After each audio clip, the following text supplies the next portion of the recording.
Well, you are right on time for the afternoon Senate sitting on this day of the 28th of February, the year 2023. This is a live broadcast that is brought to you by the Parliamentary Broadcasting Unit in partnership with the Kenya Broadcasting Corporation.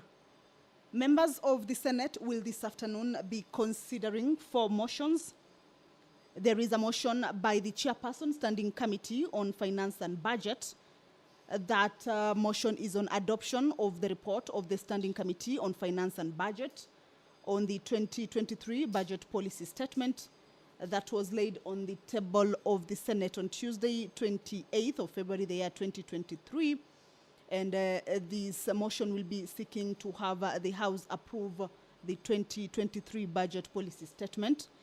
Also lined up for consideration is a motion on the adoption of the report of the Standing Committee on Finance on the 2023 Medium-Term Debt Management Strategy. This one is by the Chairperson, Standing Committee on Finance and Budget.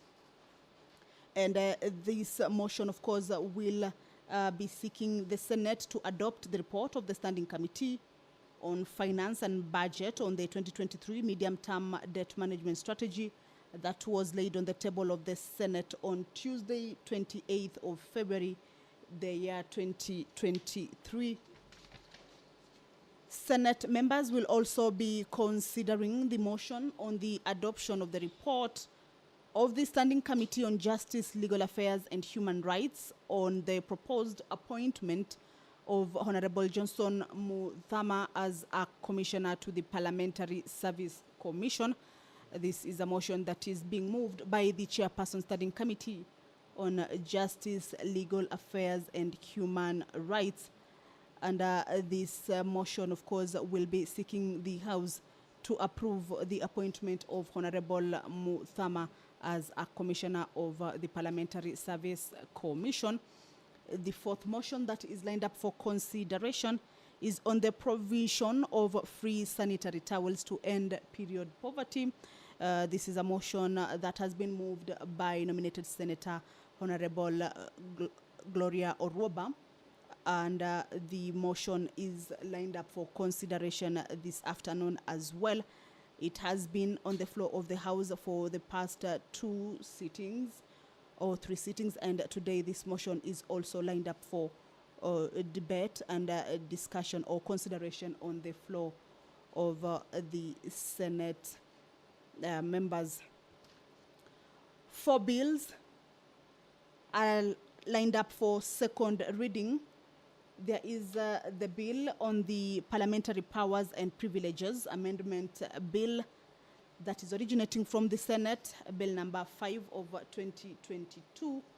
This is a bill that has been tabled by Tana River Senator Honorable Danson Mungatana, and debate on this bill began on the 23rd of February 2023.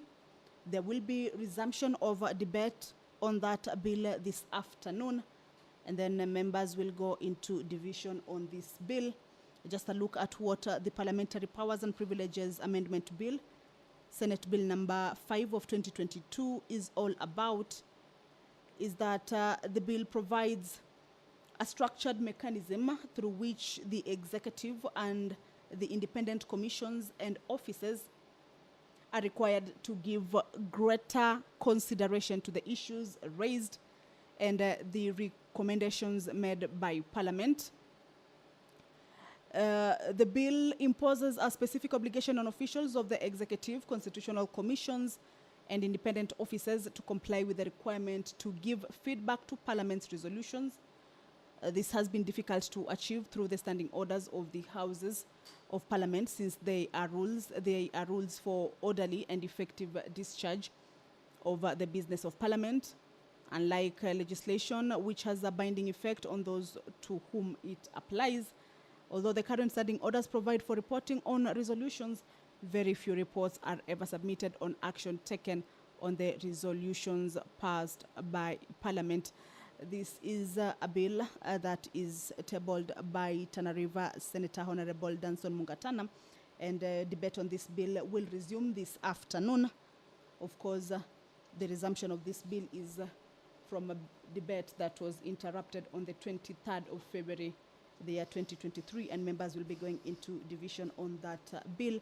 The County Vocational Education and Training Bill, originating from the Senate, Bill number 3 of 2022, by Honorable Senator Moses Kajwang, is also lined up for second reading.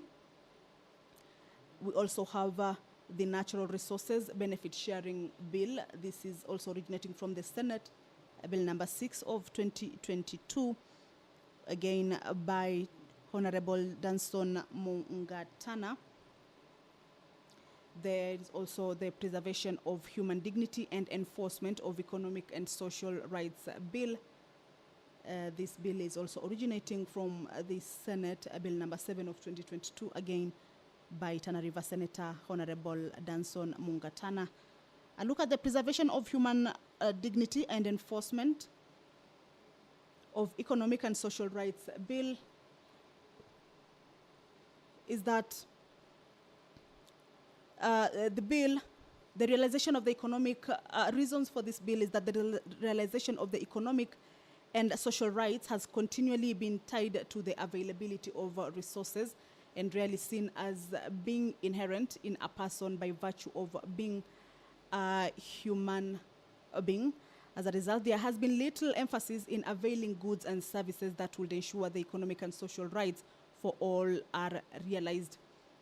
Large gaps therefore exist that require urgent intervention through policy and legislation, and that is basically what the bill talks about. At the entrance of the Senate chambers, the Speaker, Honorable Amason Jeffa Kingi, has stepped into the chambers. He will be presiding over this afternoon session. I will now hand you over for this live broadcast brought to you by KBC in partnership with PBU. My name is Kamche Menza. Good afternoon. I beseech you to behold with your abundant favor and blessings us, your servants whom we have been pleased to call to leadership positions in this republic. We seek guidance to treat and consider all matters that shall come under deliberations in so just and faithful a manner as to advance the peace, prosperity, and welfare of our country and of those whose interests you have committed to our charge. Amen.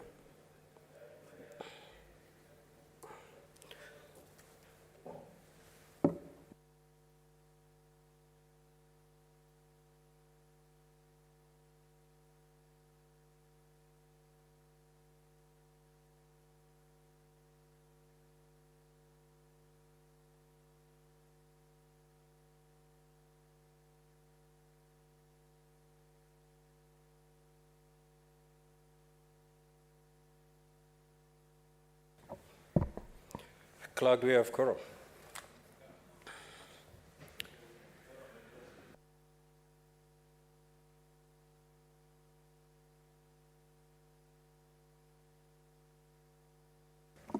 Sergeant at times, kindly ring the bell for 5 minutes.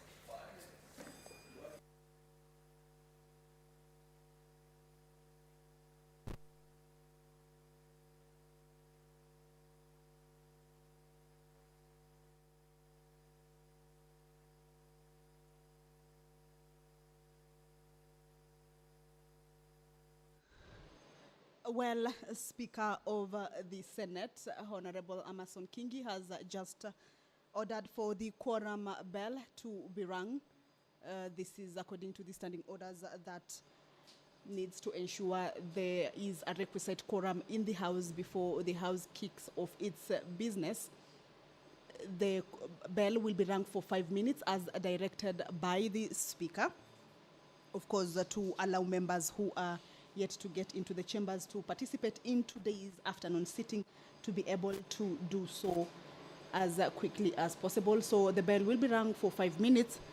There is a requirement of 15 members in the chambers before the House begins. And looking at what is in the order paper or business that is meant to be considered by the members in the House this afternoon is that 4 bills will be read for the second time, with the Parliamentary Powers and Privileges Amendment Bill originating from the Senate, whose debate took place on the 23rd of February 2022, will be resuming debate on this particular bill. It is at the second stage, and division on this bill will also be taking place this afternoon. The Natural Resources benefit sharing bill from the Senate, Senate Bill number 6 of 2022 by Tana River Senator Honorable Danson Mungatana is also lined up for second reading.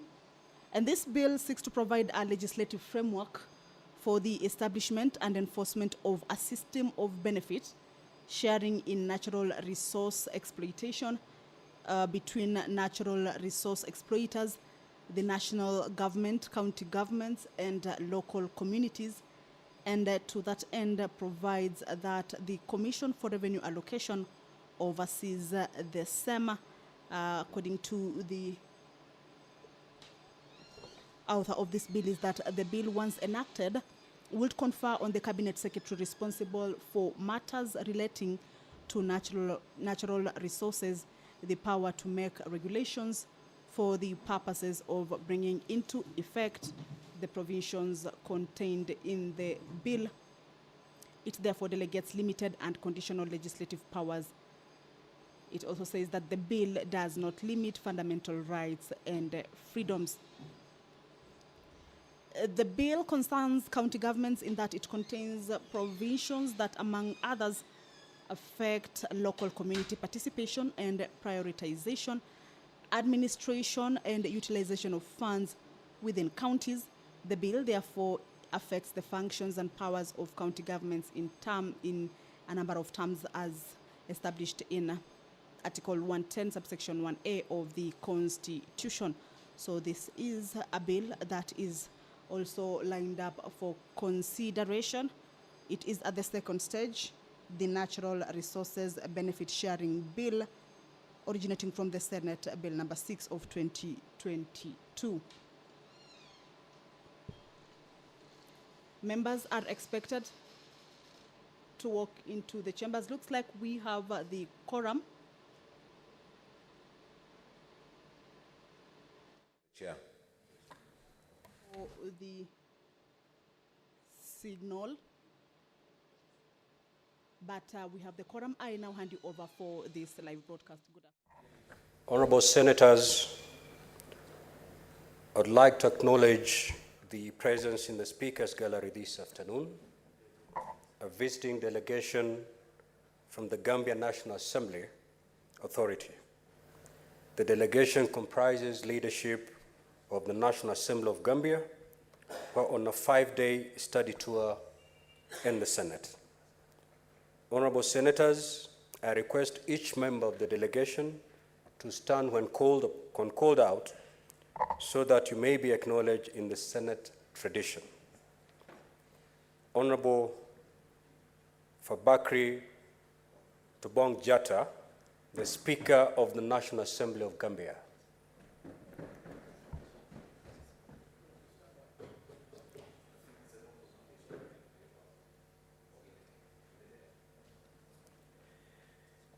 The Honorable Alhagi S.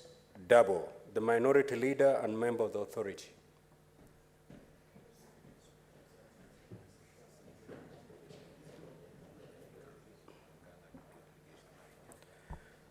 Honorable members, it seems that this delegation is yet to arrive into the chamber. A few minutes ago, they paid a courtesy call in my office, so I will hold this communication until the delegation makes its way into the House.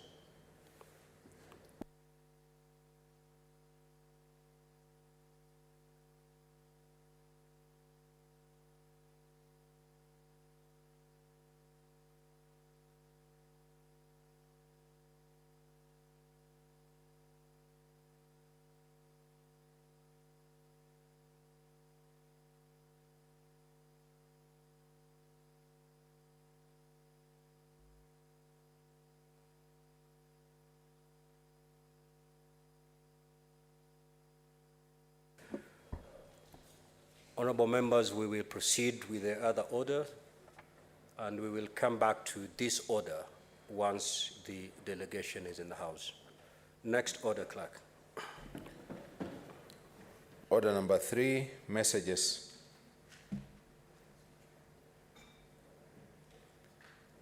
Order number 4, petitions.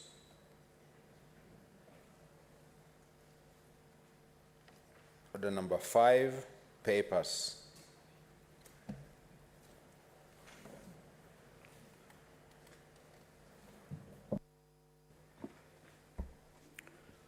The chairperson of the Standing Committee on Finance and Budget, kindly proceed to lay your papers.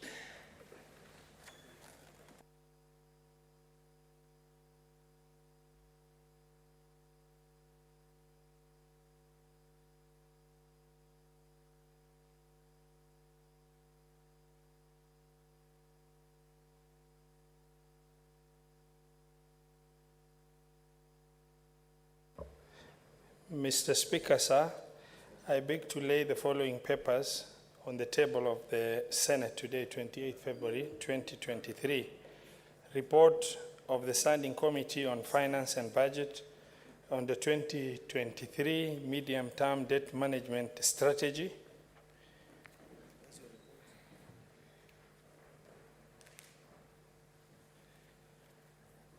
And Mr. Speaker, sir, I also beg to lay the following papers on the table of the Senate today, the 28th of February 2023. Report on the Standing Committee on Finance and Budget on the 2023 Budget Policy Statement. I beg to lay.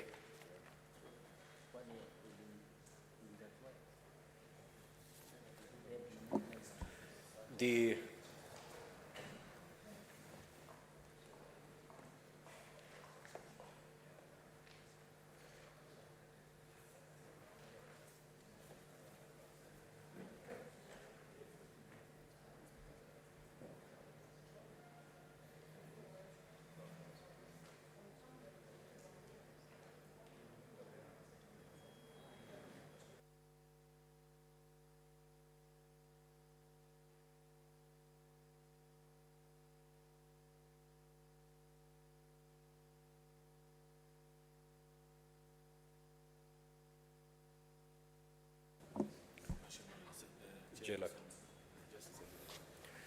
The chairperson, Standing Committee on Justice, Legal Affairs and Human Rights, kindly proceed to lay your papers.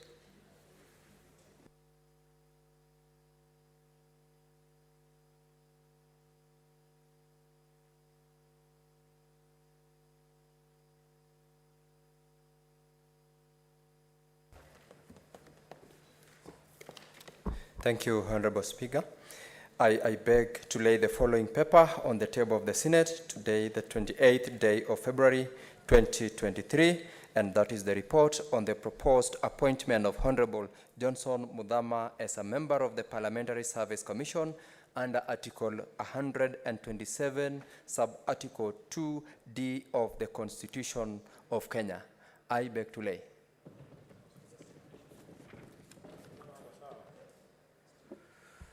The Honorable Senator Tabitha Mutinda, kindly proceed to lay your paper. Your report on the 61st session of AU, Caribbean and Pacific States.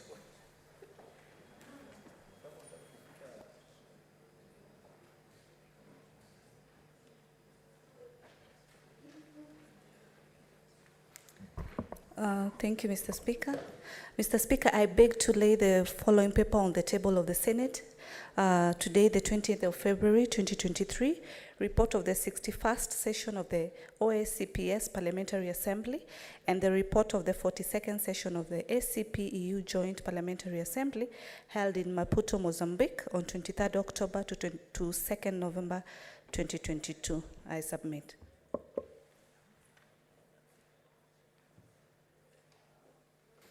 Next order, Clerk.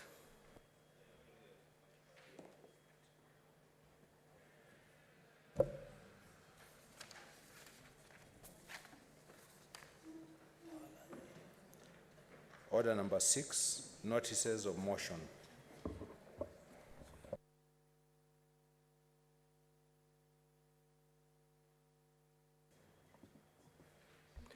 The chairperson, Finance.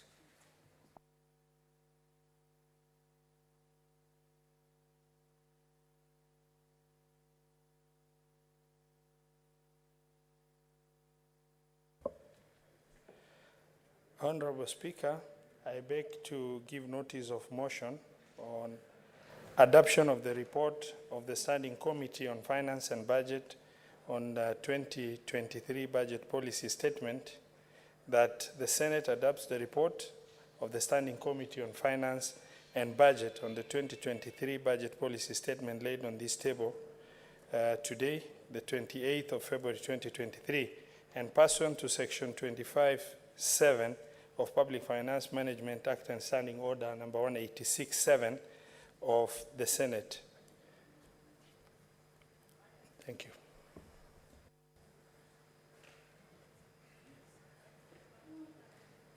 The chairperson, you had two notices to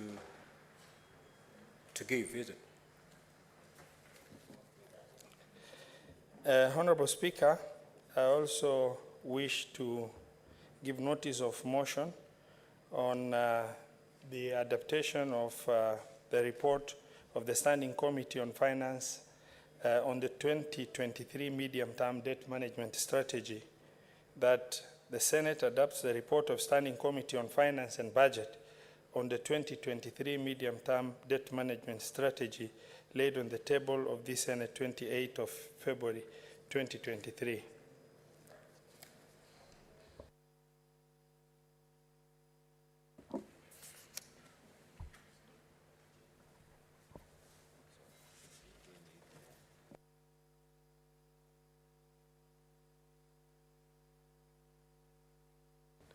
The chairperson of JLAC.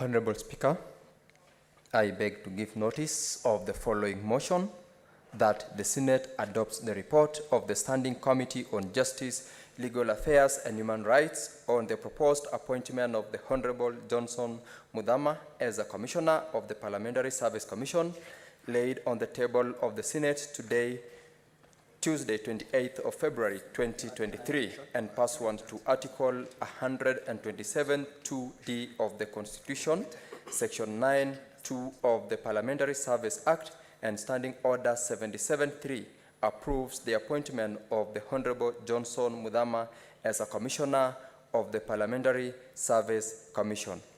Thank you.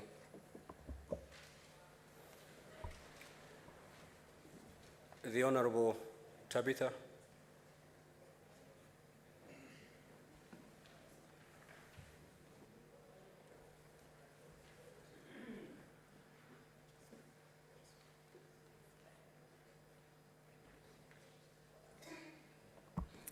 Mr. Speaker, sir, I beg to give notice of the following motion, that the Senate notes the report of the 61st session of the Organization of the African, Caribbean and Pacific States Parliamentary Assembly and the 42nd session of the OSCPS EU Joint Parliamentary Assembly held in Maputo, Mozambique on 23rd October to 2nd November 2022. Next order, clerk.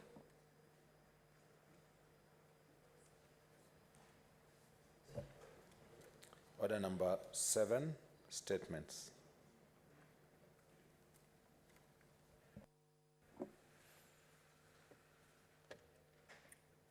Senator Chirange.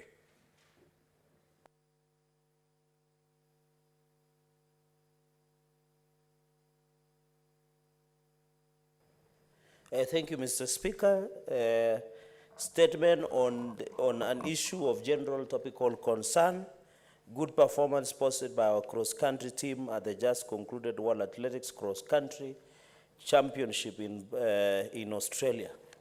Mr. Speaker, sir, I raise pursuant to Standing Order 52(1) to make a statement on the issue of general topical concern and national importance, namely good performance posted by our cross-country team at the just concluded World Athletics Cross-Country Championships in Australia.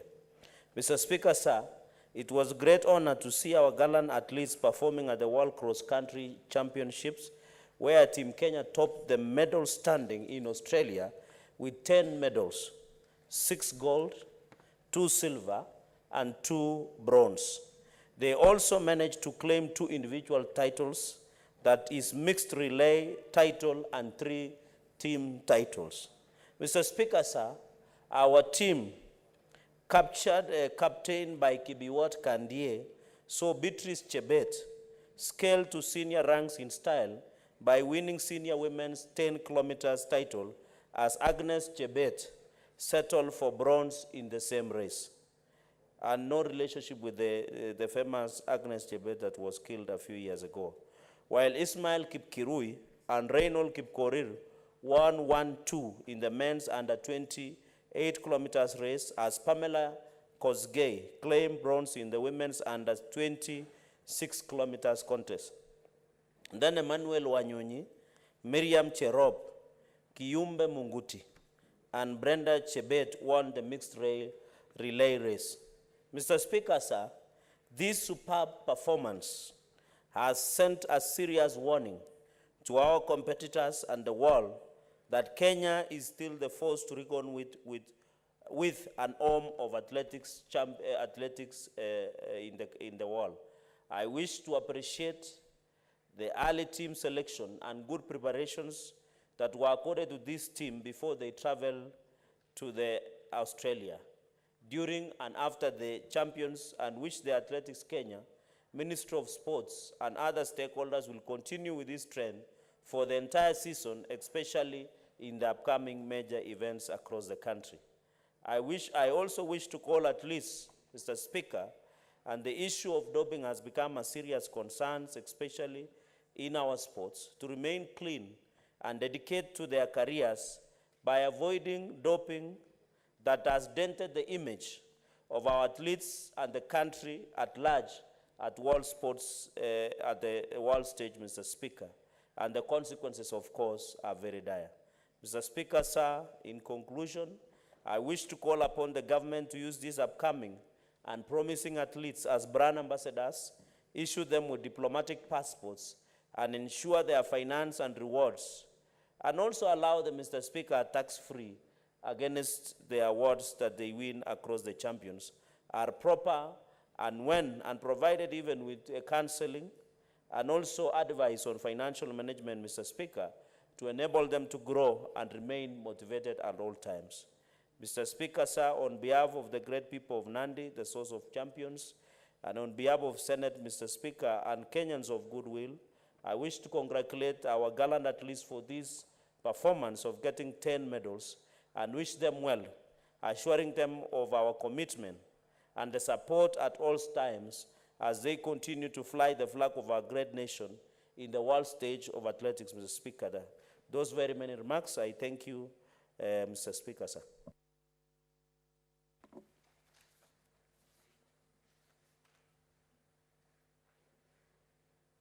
What is your point of order, Senator Cheptumo?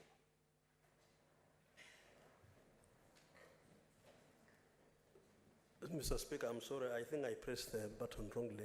Very well. I have no point of order now. Senator Mwaruma? That statement is deferred. Senator Hamida Kibwana? That statement is deferred. Senator Professor Tom Odhiambo Ojenda? That statement is deferred.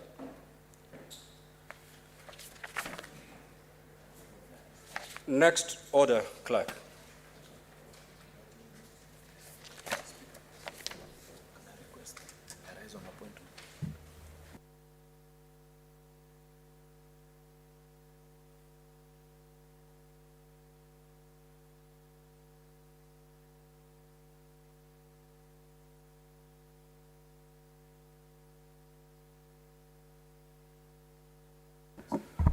What is your point of order, Majority Leader?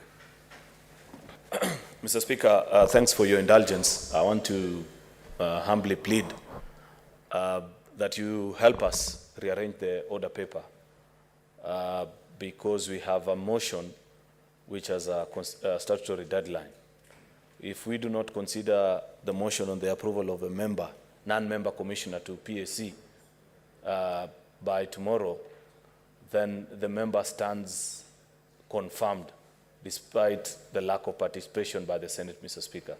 So I want to humbly request that we dispense of this motion, allow colleagues to speak to it as briefly as we could, and dispense of this motion so that at least when you go to the annals of history, it will be known that Senate also made a contribution into the confirmation of this member. Thank you, Mr. Speaker.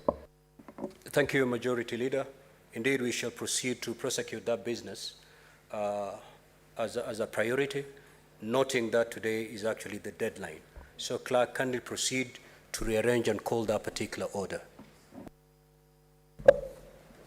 Order number 10, motion, adoption of the reports of the Standing Committee on Justice, Legal Affairs and Human Rights on the proposed appointment of Honorable Johnson Mudhama as a Commissioner to the Parliamentary Service Commission.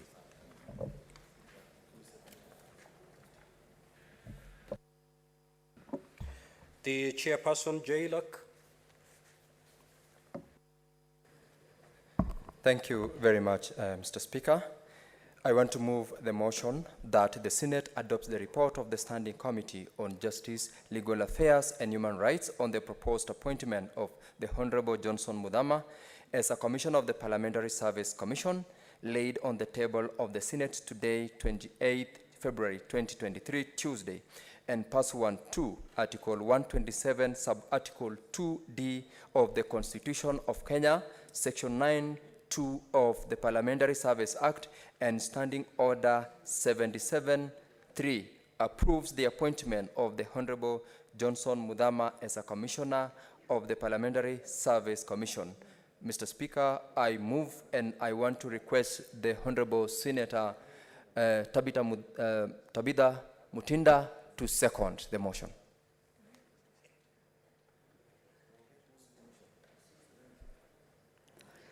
Mr. Speaker, I rise to second the motion, and I request to proceed to contribute to the same motion.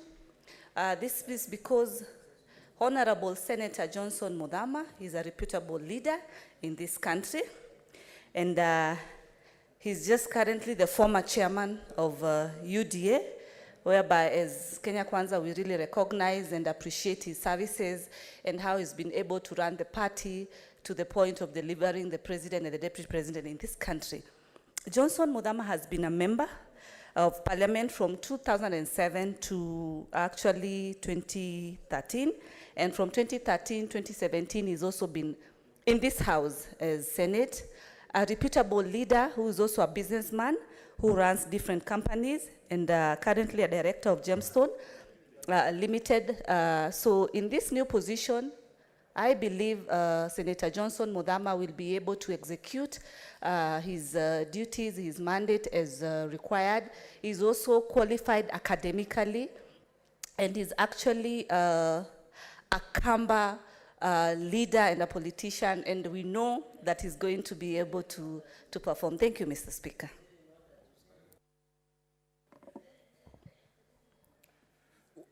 What is your point of order, Senator Cheptumo?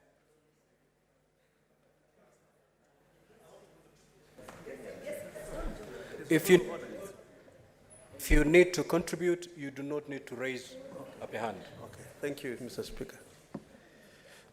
Mr. Speaker,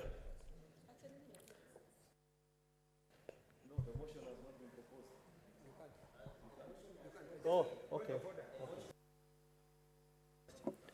Senator Cheptumo, from the intervention here, you are raising on a point of order because we are yet to get to that stage you want to participate. What is your point of order, Senator Kenyua?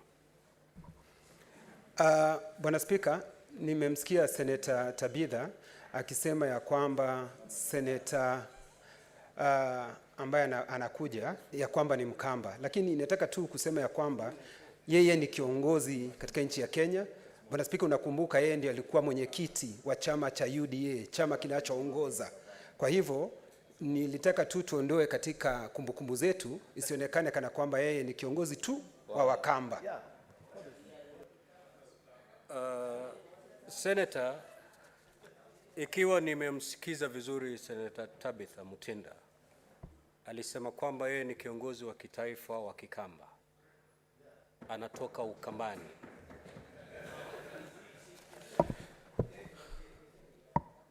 Honorable Senators, I do now propose the question that the Senate adopt the report of the Standing Committee on Justice, Legal Affairs and Human Rights on the proposed appointment of Honorable Johnson Muthama as a Commissioner of the Parliamentary Service Commission, laid on the table of the Senate today, Tuesday, 28 February 2023, and pursuant to Article 127(2)(d) of the Constitution, Section 9(2) of the Parliamentary Service Act, and Standing Order 773, approve the appointment of Honorable Johnson Muthama as a Commissioner of the Parliamentary Service Commission. Honorable members, you may now proceed to make your contribution. The Majority Leader. Thank you, Mr. Speaker. Mr. Speaker, I rise to support this motion. I support this motion brought by Justice and Legal Affairs Committee, requesting us as a House to approve the nomination after a successful interview by the PSC itself of Senator Johnson Duya Muthama, a former colleague of ours that we served with in this House, Mr. Speaker, was quite an interesting member, Mr. Speaker, and made most of his contribution actually in Kiswahili language. I enjoyed debating them those days together with my colleague, now on this side of the House, Senator Boni Halwale. Then they sat on the opposite side of the aisle and kept government in check, as was expected of them those days. But as political fate will have it, we are together now, batting for the same team. Of course, until Senator Muthama, very few weeks ago, quit as the chairperson of the party that I belong to, the United Democratic Alliance, to pursue his dream of representing members of the public in the PSC. This position, Mr. Speaker, is specially reserved for one man and one woman, as per the dictates of Article 127 of our Constitution, where the drafters of our Constitution felt that even inside of PSC, which is made up of insiders of Parliament, the Speaker of the National Assembly and members drawn from both houses, Mr. Speaker, there was need to have two members of the public who will infuse and bring the public perception and public views into matters and debates that go on in PSC. I know this for a fact, Mr. Speaker, having served previously as a commissioner representing the Senate in PSC. I know the important role that the members of the public who are nominated to PSC continue to serve. On many occasions, Mr. Speaker, when we have our debates, most of the time they remind us that despite Parliament being a very powerful institution, it is important that we shoulder and carry the responsibility bestowed upon us of always remembering that at the end of the day, even as we do our budget and all matters that we consider before PSC, that members of the public are looking up to us.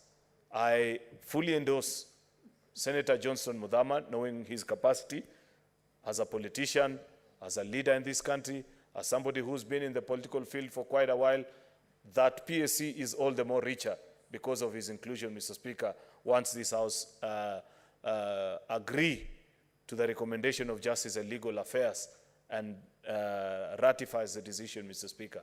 Mr. Speaker, I also wish to say that even as we continue with the deliberations that are going on between this House and the lower house, Mr. Speaker, PSC Act remains to be a thorn in the flesh.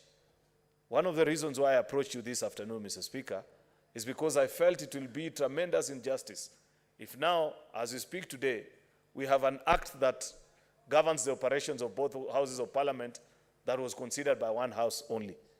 It would have even been a greater travesty, Mr. Speaker, if we went on ahead and not concluded on this business today. And I must appreciate Justice and Legal Affairs for the good work that they've done in expediting this process, ensuring that the report is ready despite the short time and period that they had in considering this particular matter.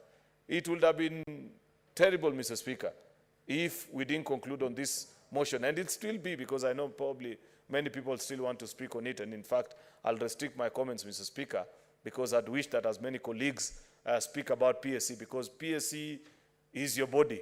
It's a body that represents your interest.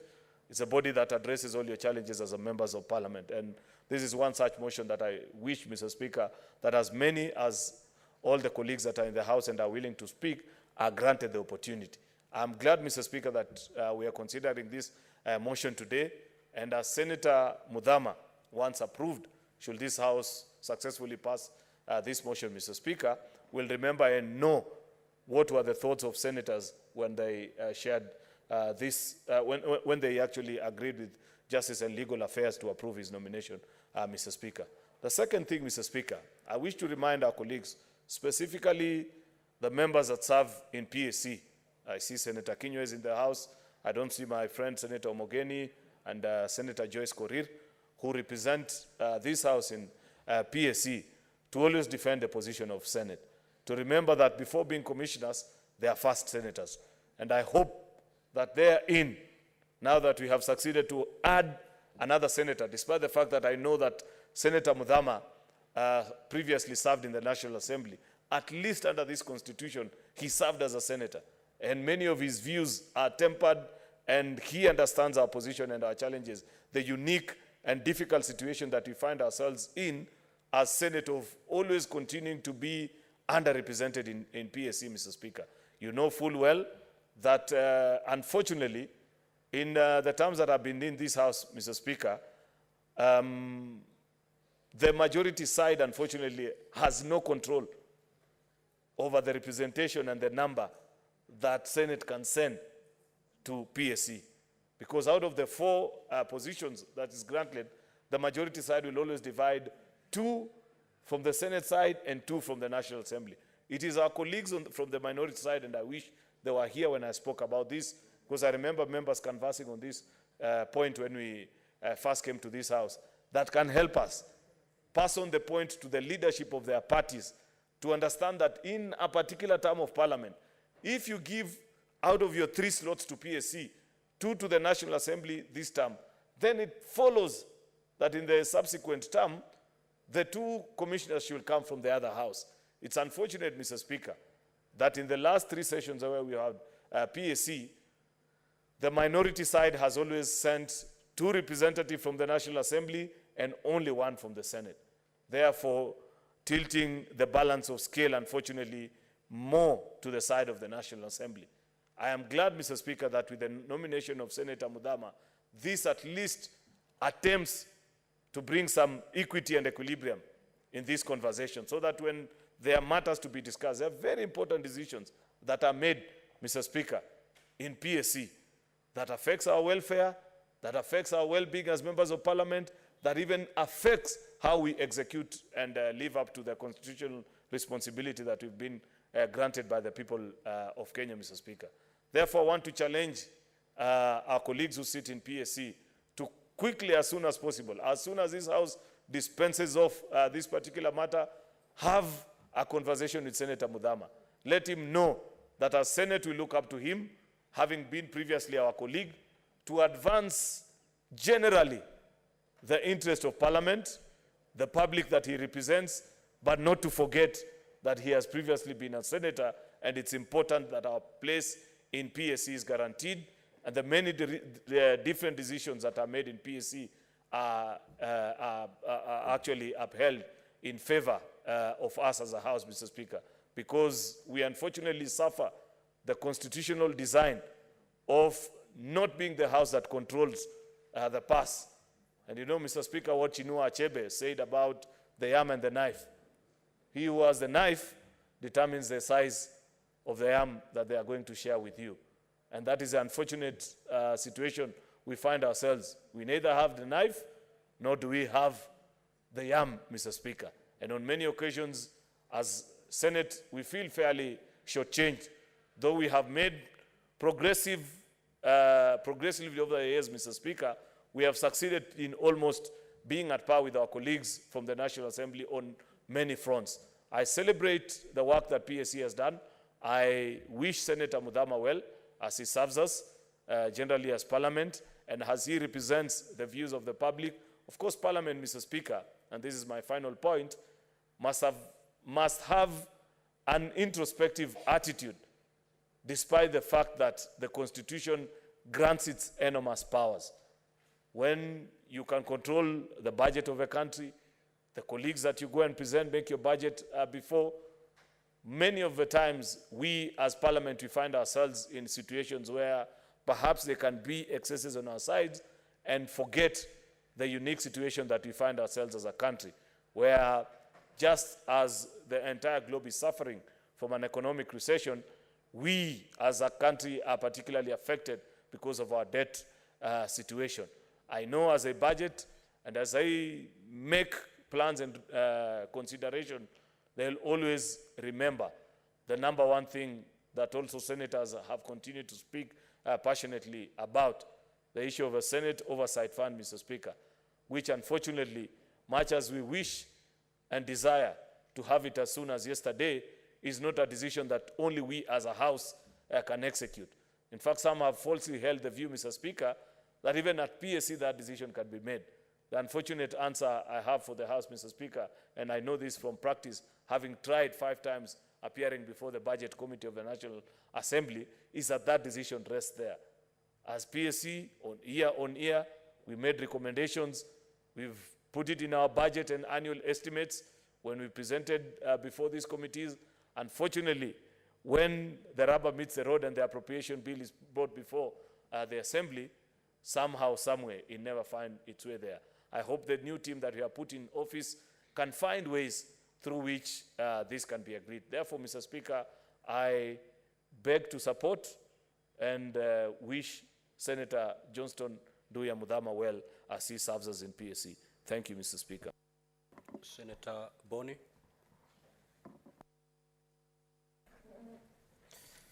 Thank you, Mr. Speaker.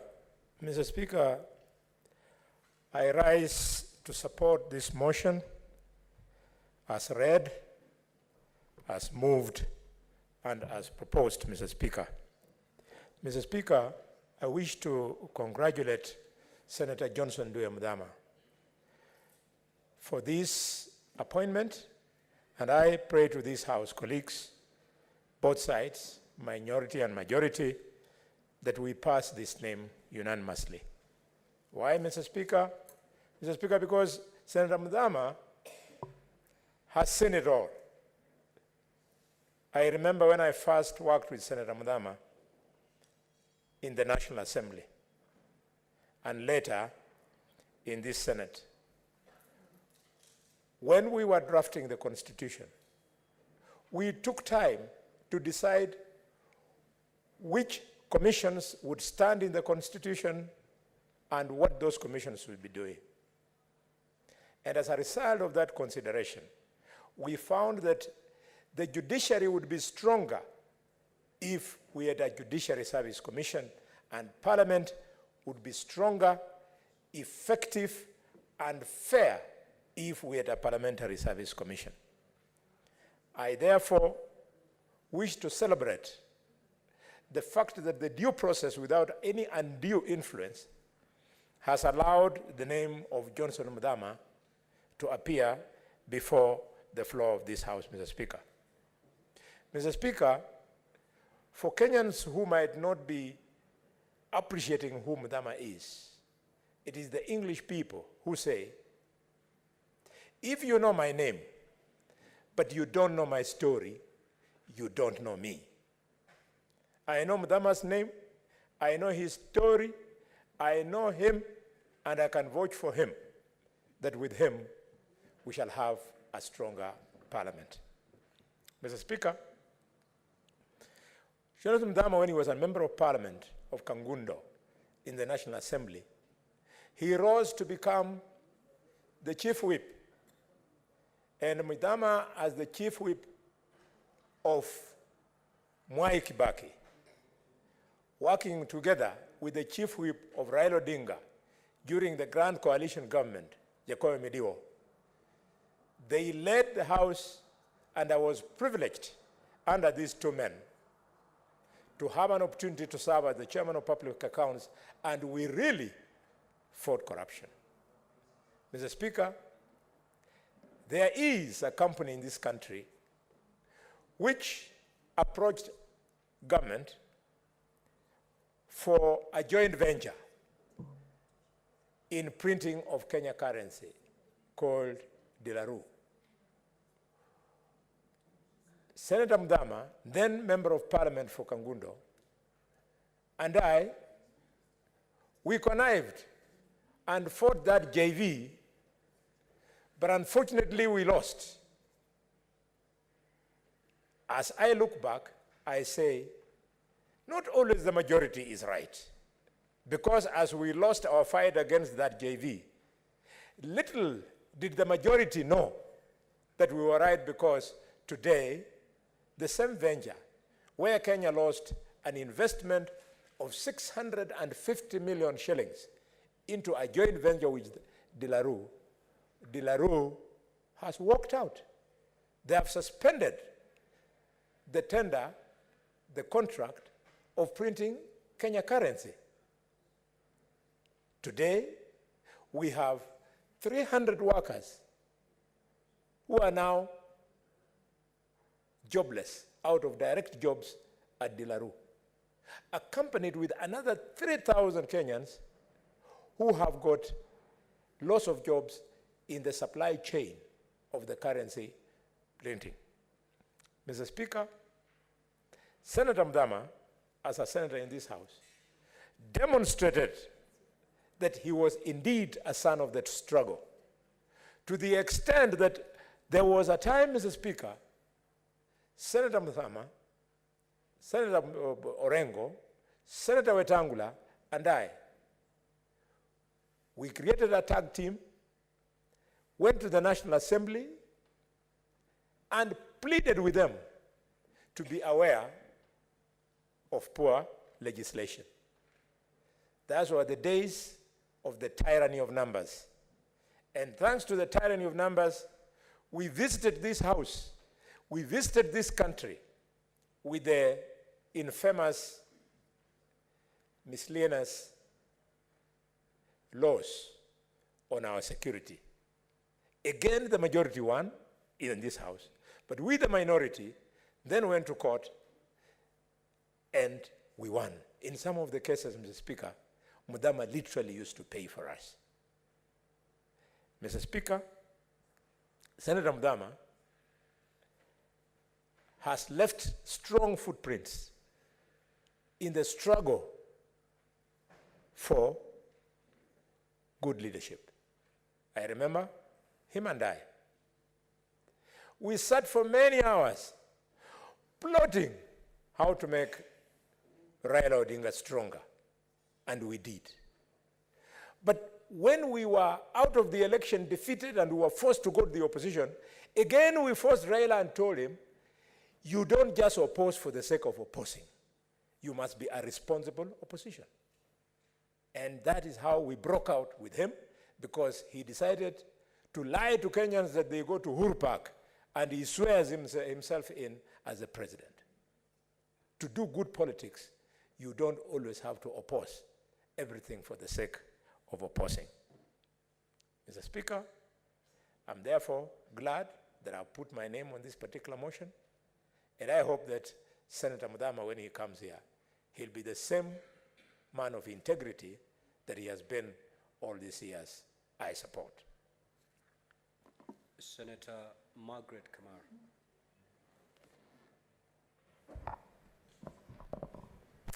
Thank you, Mr. Speaker, for giving me the opportunity to join my colleagues. First, in congratulating Senator Mdama for the nomination to be in the Parliamentary Service Commission. Mr. Speaker, I and you were in the 10th Parliament, where Senator Muthama served as a member of Parliament, and we know him. The much he knows parliamentary rules, parliamentary services, and I really believe that he's going to serve as a very good commissioner. Mr. Speaker, Senator Muthama is one person who has served both in the National Assembly and in the Senate. And I want to agree with the Leader of Majority that this is one person that may bring in equality between the two houses when it comes to benefits and when it comes to services to this house. The role of the Parliamentary Service Commission, Mr. Speaker, is a very important role in the welfare and interests of the House.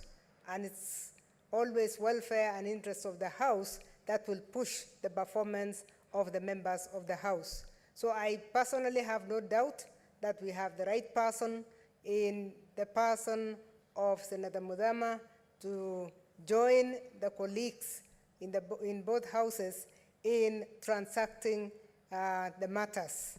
We will encourage him to continue to be that neutral, to look at the two houses equally, because we only have two members who are external to this house, so that even when there are conflicts between the interests of each of the houses, we expect these two members to stand out, to be the ones that will look at things in a very moderate manner and to be able to equalize. With those remarks, Mr. Speaker, I congratulate Senator Muthama and thank the committee for working on this document very fast. Thank you, Mr. Speaker. I support.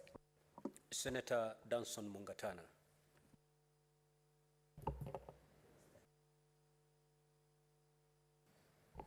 Thank you, Mr. Speaker, for giving me the opportunity to contribute in this motion. Mr. Speaker, at the very onset, I want to state my support for Senator Muthama as the nominee to the PSC. Mr. Speaker, like has been said before by honorable colleagues with whom we served at the National Assembly previously, there is no doubt that Senator Muthama will bring in good experience and will bring in much needed familiarity with the systems that are working in this House. Mr. Speaker, Senator Muthama has served in important positions previously, and one that is standing out as notable is that he was a vice chairman of KANU. He also served in the position of chairman of UDA, where I belong. Mr. Speaker, this tells you he's a person who can adapt to either side. Mr. Speaker, he has also served as a co-chair of the CORD NASA coalition, and now he served as chairman on the side of the government where we successfully ran this election to form the next government. This tells you he's an individual who can stay on either side and still perform to the highest level. Mr. Speaker, the Parliamentary Service Commission is one of the independent commissions that has been formed under Article 127 of the Constitution. And the caliber of people that we are taking there, Mr. Speaker, is of the highest possible in this nation. And looking at the CV of the Honorable Johnston Muthama, he fits the bill. But I want to emphasize one other thing. The age of Mheshimiwa Muthama gives us comfort that in case things go wrong or tempers are flaring, he will be the much needed stabilizing factor when decisions must be made and maybe difficult decisions. Mr. Speaker, the function of PSC, one of the main functions is to run the National Assembly and the Senate efficiently and effectively. Mr. Speaker, as Ms. Honorable Mudhama comes in, my expectation of him is that he will not come in as a senator or as a member of parliament. He will come in and look at us and look at the Parliamentary Service Commission from an outsider's eye. Why I say so, Mr. Speaker, is because when people look at the Parliamentary Service Commission, Mr. Speaker, there are many things that need to be looked at afresh, and I hope Senator Mudhama will look at costing of services in Parliament. Mr. Speaker, whether we are getting value for the money in terms of the monies that are located here. Mr. Speaker, whether in fact the service providers, Mr. Speaker, if he can look and see whether they are balanced. For example, Mr. Speaker, Senator Mudhama should tell us when he's serving there, how many service providers to this parliament, Mr. Speaker, are coming from Tana River County, Mr. Speaker. We would want to see him look and question things. Are the costings and the money we pay for running of this efficient? Is it effective? Are the services coming from all over the country? Mr. Speaker, I want Mr. Mudhama, when he comes in as an honorable senator, to tell us what is the segregation or the number of people who are employed by PSC. How many of those, Mr. Speaker, are coming from Tana River County? And Mr. Speaker, is it fair? Are the distribution, are the numbers speaking to the equality and fairness and justice that Parliament should stand for? Mr. Speaker, he needs to look at things from outside. I pray that he will not just join in and sit and be part of the system that is established. Mr. Speaker, he should check and bring in fresh ideas, ask the hard questions. Mr. Speaker, these service providers, are they just Nairobi-centric? Or do we have some who are coming from other counties to reflect the reality of this Senate, the reality of the House in the National Assembly? Mr. Speaker, the employment opportunities, are they reflective of what should happen in the PSC?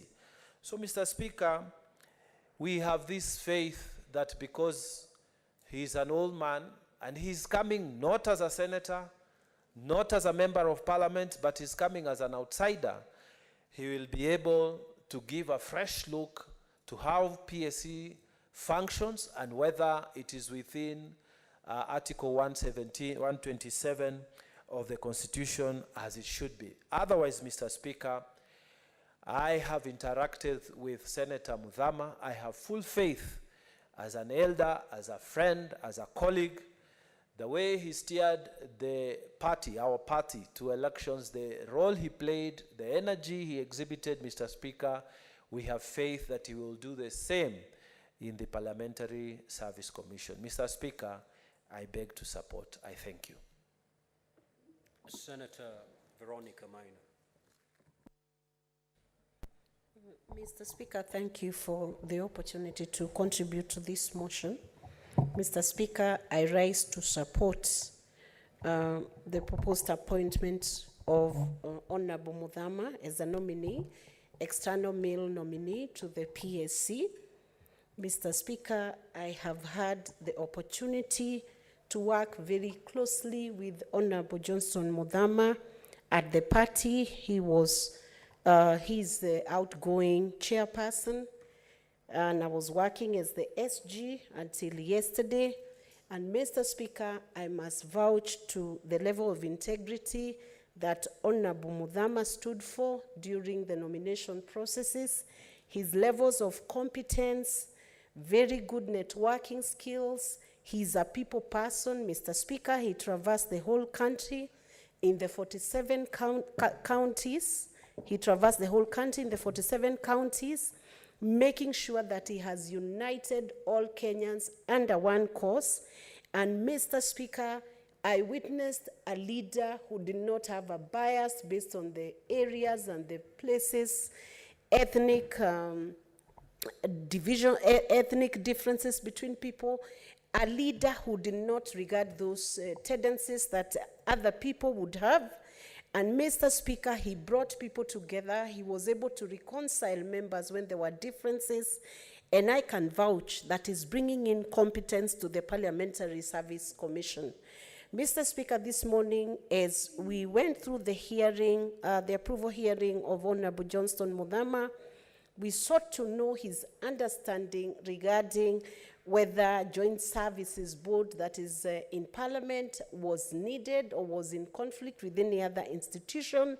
And he had a level of clarity of mind which is inspired, Mr. Speaker, by his earlier experience in this Parliament, Mr. Speaker, both at Senate and the National Assembly, Mr. Speaker. His tenure as a whip, as a majority whip, Mr. Speaker, is remembered by many people, even members of the public, when government was not losing motions that did not require to move. He was an efficient servant, Mr. Speaker, while he served.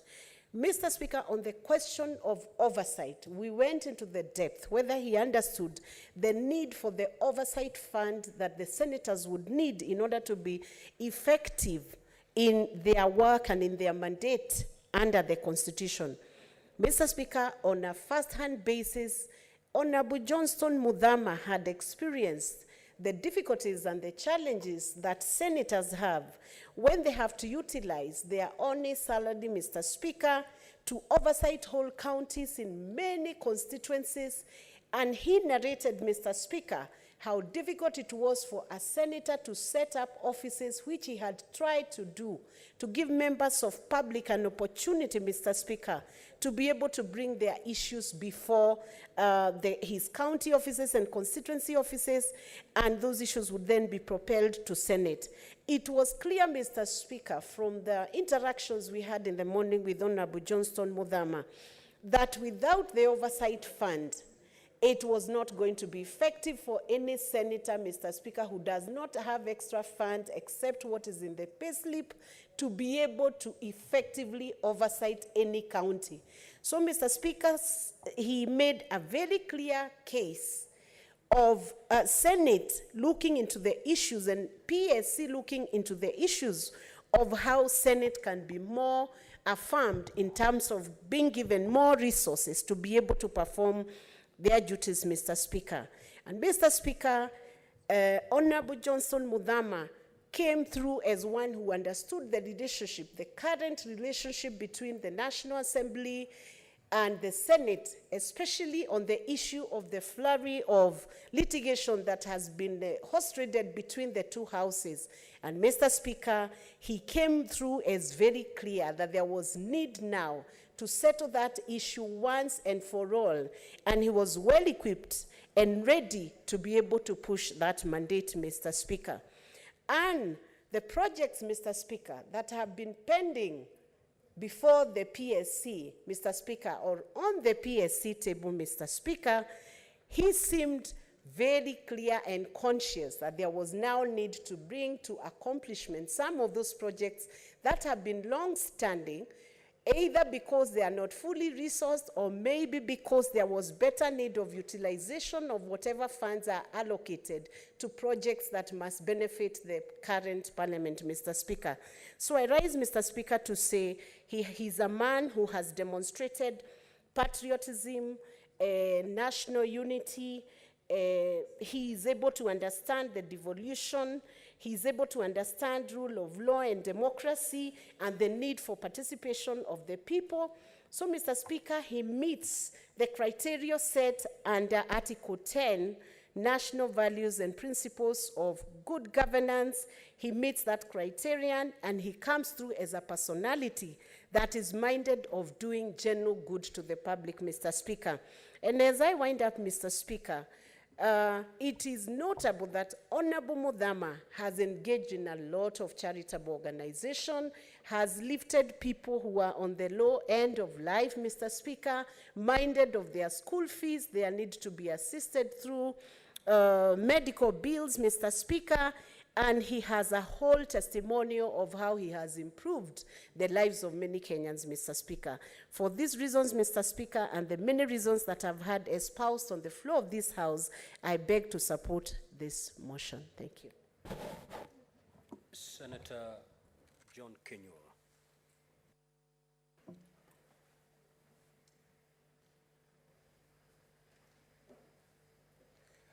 Asante Bwana Spika kwa kunipa fursa hii niweze kuchangia katika hoja iliyoletwa.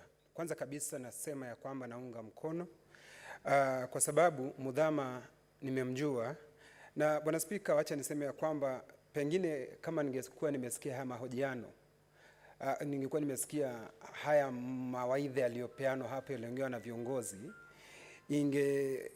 ingenipa motisha hata zaidi wakati wa mahojiano kumjua zaidi. Nimemsikia Seneta Cheriot alivyosema, kiongozi walio wengi, nimemsikiza Seneta Boni Halwale alivyosema, na Seneta Mungatana vile walivyofanya kazi na yeye kwa muda mrefu. Lakini Bwana Spika, mimi nimemjua Mudhama akiwa kama kiongozi wa chama cha UDA na mtu ambaye ni mzoefu sana katika masuala ya kisiasa. Bwana Spika, nilipokuwa katika harakati za uchaguzi nilienda kwake kumuuliza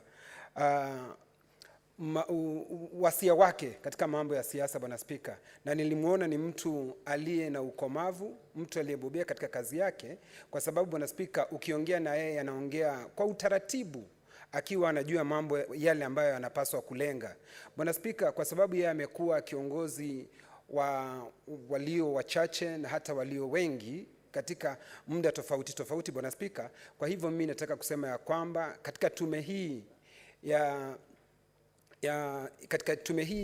ya bunge, najua ya kwamba yeye atakuwa mtu ambaye ataleta mawiano, kwa sababu kuna viongozi wengi, lakini yeye najua kwa sababu yeye ni mtu ambaye ni mpole na aliye mzoefu, ataweza kuleta uongozi mwema. Na Bwana Spika, nataka kuambia jumba hili, yeye kwa sababu tumeongea na yeye na namjua yeye anaongea kuhusu Senate na chumba hili, kama vile mheshimiwa kiongozi wa wengi Cheriot alivyosema ya kwamba sisi pale katika tume, sisi ni kama tunangandamizwa kidogo. Bwana Spika, sitaki kuongea mengi Bwana Spika, kwa sababu nitamwaga mtama kwa kenye kuku wengi, kwa sababu sisi tayari tunajipanga pale na tunafanya mambo ambayo yataendelea kusaidia seneti.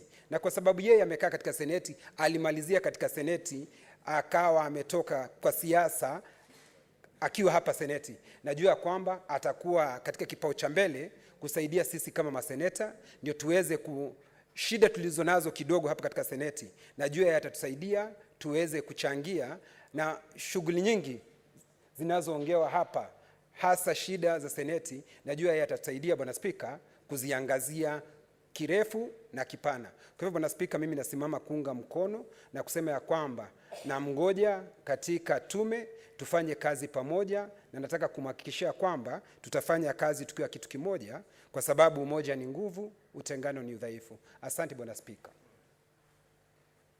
Senator Esi. Asante sana Bwana Spika. Nami ningependa kuchangia kwa kuunga hoja hii ya uteuzi wa Mheshimiwa Mudhama. Ningependa kusema kuwa Mheshimiwa Mudhama amekuwa na uzoefu wa bunge, na anajua mahitaji ya bunge hili. Amefanya kazi kwenye sekta ya biashara, amefanya siasa, na amefanya kazi kwenye chama tawala ambacho ni cha UDA, ambapo mimi ni mmoja wao wenye chama hicho. Na katika kazi zetu kama vijana, wakati tulikuwa tunashughulika na mambo ya kutafuta kura huku na pale, niliweza kushirikiana naye kwa karibu, na ningependa kusema kuwa ni mtu ambaye ana roho ya kusaidia hasa sisi kama vijana.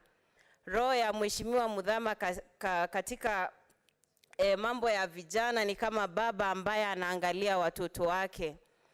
Kwa hivyo uteuzi wa Mheshimiwa Mudhama umekuja na wakati ambao unafaa, na tunatarajia kuwa atashirikiana na wenzao kwenye kamati hilo ili kusaidia bunge hili la Seneti. Bwana Spika, tena nikisema kwa mwisho, uzoefu wa Mudhama kwenye biashara pia utachangia kamati hii ya bungeni, na sisi kama wabunge hapa tuna support uteuzi wake. Ningependa kuwa mfupi kwa hayo. Asante sana Bwana Spika. Senator Cheptumo.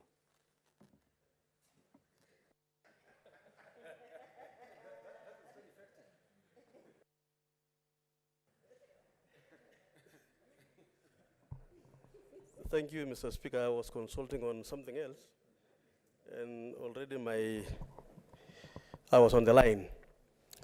Mr. Speaker, I would like to join my colleagues in supporting this motion.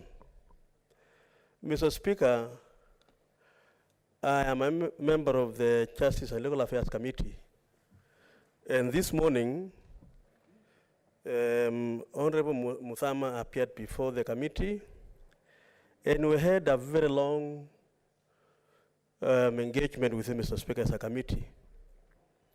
And Mr. Speaker,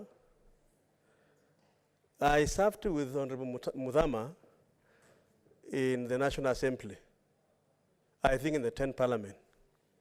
That time he served as the Chief Whip, and he was able to show leadership during his tenure as a whip.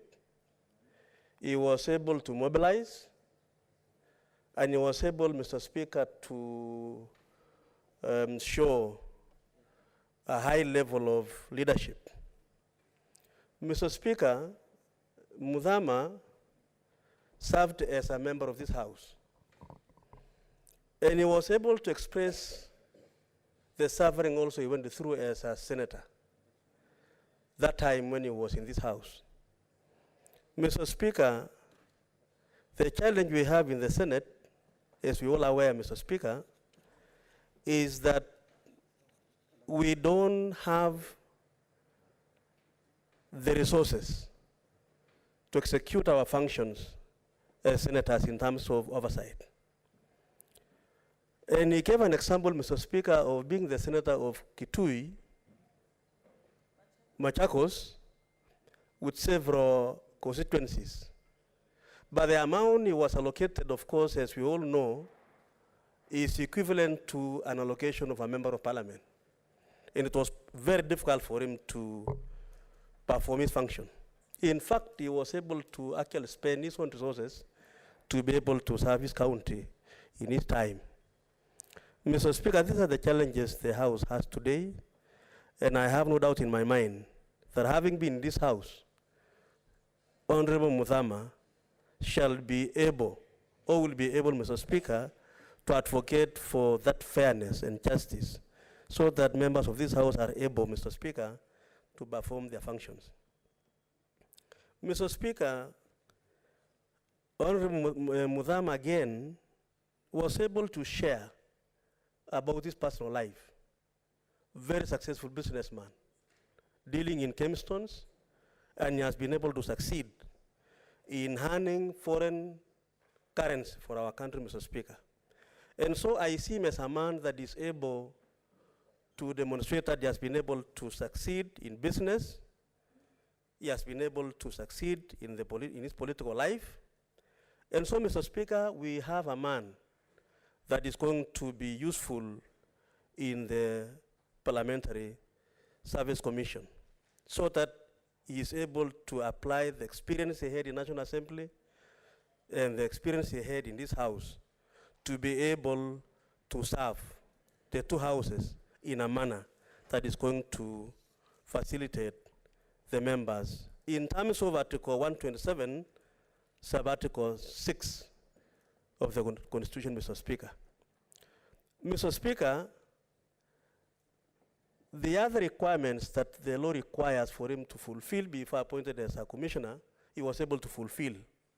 All the reports from anti-corruption, EACC, reports from the intelligence service, reports from KRA, and all the other agencies, Mr. Speaker, we were able as a committee to satisfy ourselves that he's been able to fulfill. Apart from a situation where he has a pending matter pending in court, but Mr. Speaker, he was able to explain the circumstances of that particular case. Mr. Speaker, so in terms of him being able to demonstrate that he's a Kenyan who pays his taxes, who is actually able to set an example, even in leadership in PSC, Mr. Speaker, as a committee, we were satisfied that he was able to fulfill the legal requirements and also the constitutional threshold required for him. And I think, Mr. Speaker, finally, as I conclude, Muthama was the chairman of the UDA, the party that I belong. And in this entire leadership as our chairman, Mr. Speaker, he was able to manage our resources. Mr. Speaker, prudence of managing resources, Mr. Speaker, is critical. There is no situation, and I think Senator Minor was able to also attest to that in their time when he was the chair of our party, there has been no situation where he has faced any challenge. Mr. Speaker, today, you enjoy a lot of respect, Mr. Speaker, because you served as a governor for 2 terms. The fact that Senator Muthama served in the National Assembly and also in this House and in various positions as explained by Honorable Mungatana, Mr. Speaker, is a confirmation that PSC will be lucky to draw from that experience, Mr. Speaker, and be able to be a very dynamic commission. Mr. Speaker, finally, the issue of fairness in the commission. Mr. Speaker, today, if you look at the staffing of the commission, and I think this was said by Honorable Mungatana here, the fairness. Mr. Speaker, we want a situation where when there are staff to be employed, every county should be represented, so that we don't have a situation where the commissioners are the ones who are sharing those slots, Mr. Speaker, amongst themselves. They should be able to be fair, ensure that every county is represented as a share of those members to be employed. Mr. Speaker, that is the only way we are going to have a commission that is able to stand and be proud that it is serving the 2 houses and indeed the country. Mr. Speaker, I want to join my colleagues in supporting the appointment and the nomination of Muthama as a commissioner in the Public Service and Parliamentary Service Commission, and I believe he will add value to this commission, Mr. Speaker. Thank you.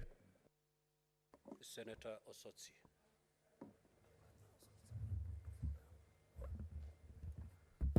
Mr. Speaker, I am not willing to contribute to this debate because my leader, minority leader, has an issue to raise, which he'll be raising. Senator Osotsi, if indeed you have nothing to say, don't queue in the system. Senator Chirange.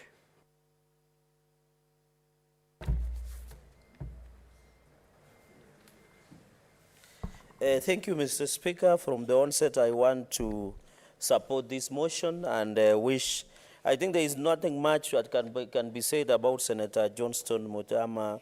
He was our immediate former chairperson of UDA, which he has ceded that chairpersons to Governor Cecily Mbarire. I think talking about his CV, I've gone to the report. Mr. Speaker, we have an advantage as a Senate because he served with us. He understands the constraints that we go through, Mr. Speaker, in terms of discharging our mandate as per Article 96, Mr. Speaker. Mr. Speaker, this is a man during the campaign, he led us single-handedly, along all other leaders, including yourself, to ensure that Kenya Kwanza won the election and subsequently formed the government. Mr. Speaker, is a national leader. I would be cautious to say he's a Kamba leader, as my sister said. This is a national leader that we respect so much, his age, the track record that he has performed. Mr. Speaker, and despite from wherever he comes from, Mr. Speaker, we believe in the words of Martin Luther Jr. King, where all of us will be judged by the content of our character as opposed to who we are or we come from, Mr. Speaker. And I would have expected Senator Maanzo, we had discussed with him to be very happy about this because he knows why, Mr. Speaker. Finally, Mr. Speaker, on Article 127, I think, Mr. Speaker, the issue of PSC is that Senate is unfairly represented, and I don't fear to contradict myself on that aspect. We remember in the last session, and there have been even, Mr. Speaker, the chairperson of PSC is the National Assembly Speaker, your counterpart, Senator Moses Masika Wetangula. One of our representatives is also the clerk of the Senate, Mr. Speaker, who is the secretary to the commission, and that is Mr. Jeremiah Nyegenya, Mr. Speaker. And we are aware by imaginations by individuals within National Assembly who wanted to water down of the powers of the clerk of the Senate, who is a member of who is a secretary to the PSC, Mr. Speaker. And we are aware of those imaginations because their intention is to make PSC one-man show in favor of the National Assembly, Mr. Speaker. But the Constitution is very clear. Whether you want to legislate the PSC Act the way you want, but the Constitution remains that the secretary of the PSC is the clerk of the Senate. And I want to advise my brothers and sisters in the National Assembly, they will gain nothing by ensuring that they try and water down and create other offices that try to water down the secretary to the PSC, Mr. Speaker. Mr. Speaker, and I think other members like 7, we have elected, and I don't know why it is good minority side are back in the House, and I can see my lawyer, Commissioner Okongo Mugeni. I have never understood, and this is my plea to the minority leadership, led by Minority Leader, Mr. Speaker, my brother, Senator Stewart Manzayo, that in future, as the way majority side we do, Mr. Speaker, can you also kindly send 2 representatives? In this side of the majority, we send 2 representatives. The next time is to ensure from the minority side, probably Senator Okongo Mugeni, Mr. Speaker, and another, even a lady. I can see there are many ladies from minority side, so that we achieve balance of power, Mr. Speaker, when we are in the PSC, Mr. Speaker. Mr. Speaker, the role of PSC, and that is why I want to emphasize Article 127. Mr. Speaker, can you believe there are members of Parliament, Mr. Speaker, who are squatting? They don't have offices. Refer to me but as Article Madam 127. Speaker. Madam Speaker. Oh, sorry, Madam Speaker. And congratulations, you used to be our SG, and we wish you well in your future endeavors, Madam Speaker. Section Article 127, subsection 6, gives the power Parliamentary Service Commission to provide facilities to members, Madam Speaker. Up to now, there are members of National Assembly and the Senate who are still squatting, Madam Speaker, on corridors or protection house, on KICC, and many others, Mr. Speaker, even in corridors of Parliament that do not have the offices, Mr. Speaker. These facilities must be provided for by the PSC. Our members must be ensured, Madam Speaker. Another point I want to make, and you know even KICC, Madam Speaker, where some of us have offices for some time, we are living with cockroaches. Sometimes you are in the office and a number of cockroaches, and millions of them show up, Madam Speaker. There are no lights on corridors. The toilets are in pathetic state. In fact, somebody who lives in Korogosho or other places are having better toilets than what we're having in KICC. There is no water. There is no well-lit, Madam Speaker. It impairs the discharge of our services, Madam Speaker. And therefore, the PSC, and it is good that we have members here, and Senator Mudama, Madam Speaker, that we must be treated, even the safety, Madam Speaker. There are strangers that are roaming around our offices without a proper accreditation, that the facility should be put in place, Madam Speaker. Madam Speaker, finally on the issue of SRC, why is it that PSC is behaving as it is under the SRC? And Senator Okongo Mugeni, before we elected him as the commissioner, had even challenged the Gazette notice at that point before this floor of the House. Why is it that the PSC is behaving as if it is under SRC? And yet SRC and PSC are creation of the Constitution. Mr. Speaker, I know the change of the seat, Mr. Speaker, sir. Why is it that, and that is why many problems that members of parliament are facing is because it is creation of SRC. So we want to encourage, we want to challenge, we want to besiege, we want to give them ile mate ya baraka to PSC, Mr. Speaker, so that they go and don't allow SRC to blackmail and intimidate you. Why do you fear SRC? SRC are issuing left, right, and center. You saw the SRC chair, Mr. Speaker, that she was giving herself 10 million car grant, and members of parliament were given 6 million, Mr. Speaker, sir. In fact, the SRC should be made a part-time commission because they don't have any business, because the review of salaries is provided under the law, Mr. Speaker. And therefore, I challenge the PSC, don't be intimidated, don't behave as if SRC are up, you are down. You should work from up and down, Mr. Speaker. And that is why we need to, and finally, on parliamentary democracy, I think they are doing very well. We, as per Article 118, we want to encourage the PSC to promote this parliamentary democracy. We have seen they are building CPS team, current Mr. Speaker, sir, and therefore we are very proud of what you are doing in terms of promoting parliamentary democracy, bill tracking that we are seeing online, the facilities that members are enjoying, even the water that we are seeing. We note even, we want to challenge the Secretariat biannually, Mr. Speaker, sir, to be providing us with the constitution, the documentation, and update of this iPad, Mr. Speaker, sir, so that it becomes easy. Even I can see there is a lot of catalog of laws. We should find a way, Mr. Speaker, sir, to provide in our offices the catalog of these laws so that it is tedious. With the COVID, after COVID, Mr. Speaker, sir, why would we be seeing this big catalog of laws? And Mr. Speaker, I'm sure where you are seated, you have been well resourced online so that it becomes easy and ensure. And even, Mr. Speaker, on that point is that the also provision of internet, especially to our offices. Mr. Speaker, the internet that we have in our offices is behaving like Kenya Power. They disappear and come back at the will. So who is the provider of Wi-Fi, Mr. Speaker? And we are not using Wi-Fi to watch TikTok. We are using Wi-Fi to do research and enrich the issues that we present before the floor of the House, Mr. Speaker, sir. So, Mr. Speaker, sir, alongside Senator Johnson Mutama, yourself, Senator Wetangula, Moses Musalia Mudavadi, the President himself, William Ruto, Rigiji, and others, we as members of majority side, we have to support Senator Mudama.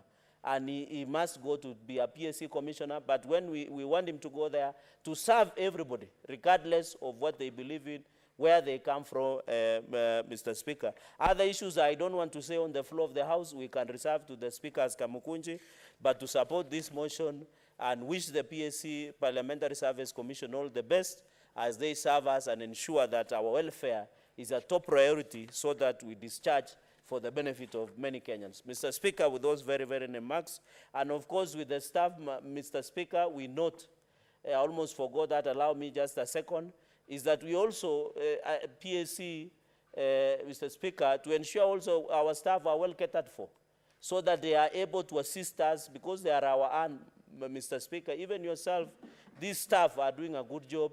They are ensuring that we are well resourced in terms of research, in terms of provision of services. So even PSC also, we are not saying they should only push for the agenda of members of parliament. They must include the staff so that the staff are well resourced and be able to support us to discharge the mandate that our people gave us before the House. With those very, very remarks, Mr. Speaker, to congratulate and wish Senator Sifuna all the best. I can see today sitting on the Deputy Minority Whip seat. Thank you very much, Mr. Speaker. Senator Maanzo Daniel. Thank you, Mr. Speaker. Mr. Speaker, I rise to support the appointment of Senator Mudama. Senator Mudama is a long colleague of mine, and even at one time I was his lawyer when he was at the National Assembly and got into trouble and found himself with the Pangani 6. Senator Mudhama was very instrumental in formation of ODM Kenya, and he was elected into National Assembly, and later on became a senator. So he understands what happens in the National Assembly side and understands what happened in Senate side. Mr. Speaker, we have one big problem I believe Parliamentary Service Commission is going to sort out. The office of Senate, and especially when you go to the county, it's surprising that the other government offices exist. When I was a member of parliament, I was able to construct an office of a member of parliament in the middle of the constituency. Now I have to go and rent somewhere at a shop or something like that, and we have a huge budget where Parliamentary Service Commission spends. And I believe Senator Mudhama, who understands these things, we should be able to come up with a budget whereby instead of pay rent, we can construct an office for the senator in the headquarter of the county. And I believe that's a challenge. Parliamentary Service Commission can be able to handle, can have a budget online on it, and the senators could have offices where Kenyans represented by senators could access. And I believe Senator Mudhama, being a person who deals with real estate and the properties, will be very instrumental to the commission to be able to give these ideas so that we have facilitated better to serve Kenyans and to serve the people who have elected us to represent them. And I believe Senator Mudhama, understanding and having gone through a similar experience, and having understood also how the National Assembly operates, he also is a senior citizen of this country and therefore commands the respect necessary at the Parliamentary Service Commission to be able to drive through some of these issues we have. He's also from my community, and he's one of the persons who was very instrumental when I was forming ODM Kenya, and I was his chair, and has buttressed the foundations of politics in this Kenya. Later on, the party became Wiper, and it's the third biggest party in the country. And therefore, having been person who formed that, and later on went on into other parties, I'm still expecting him back one day as a permanent member, because he was a permanent member of ODM Kenya and subsequently Wiper Democratic Party. So I support him. I thank you, Mr. Speaker. Senator Kisang. Thank you, Honorable Speaker. I arise to support the motion for nomination of Senator Mudhama as a member of Parliamentary Service Commission. Mudhama has been in this house. He was the first minority whip in the 11th Parliament. And before that, he was the vice chair of KANU. He has led several businesses. And recently, for the last 5 years or so, the last three or 2.5 years, he's been the chair of UDA until yesterday. I believe the reason why he resigned yesterday was so that when he's appointed as a commissioner of Parliamentary Service Commission, he serves this house and the other house impartially, so that he is not aligned to any political party when he serves as a commissioner. Honorable Speaker, when you check on the suitability, Honorable Mudhama is suitable to be a commissioner in this house because of the experience he has. He was a member of National Assembly in the 10th Parliament, 11th Parliament as a senator, and he served well.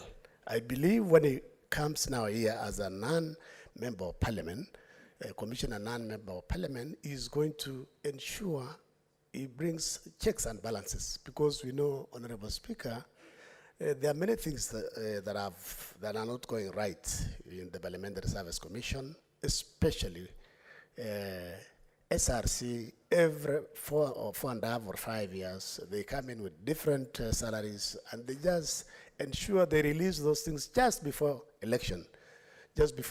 So Honorable Mudhama needs to bring in the knowledge that he has as a business person and as a seasoned politician. Honorable Speaker, we've said that there are many members of Parliament, both Senate and National Assembly, who don't have offices. In fact, I had been allocated a very tiny office in KICC, but I refused to move there. But thank you, because I think I got a good office now at the Red Cross. But we are waiting. The tower has been on since the 10th Parliament. So I hope Honorable Muthama, as soon as he reports, he'll sit with the other commissioners, to ensure they fast track completion and equipping of these modern offices so that members can move in, can enjoy those offices and work, have good internet. You've seen people complaining that the internet is very poor. We're in the city, in the middle of the capital, and there is Wi-Fi. There is a fiber optic across here. So we believe fiber optic should be supplied to all the offices so that internet being slow or dropping should be something of the past. It should be something of the past, so that at least we can do research. Our employees can do research for us, so that when we come to this house, we're able to contribute meaningfully, and also with information that is up to date. So, Honorable Speaker, I wish Honorable Muthama well, as he gets appointed, as he is approved by this house and the other house, so that he can serve us. He can serve us as soon as possible. Thank you, Honorable Speaker. I wish him well. Honorable Senators, there being no other senator wishing to contribute to this motion, I call upon the mover to reply. Thank you very much, Mr. Speaker. As I reply to this particular motion, I first of all want to support the sentiments and the accolades that the honorable members who've spoken to the motion about the Honorable Senator Johnson Muthama.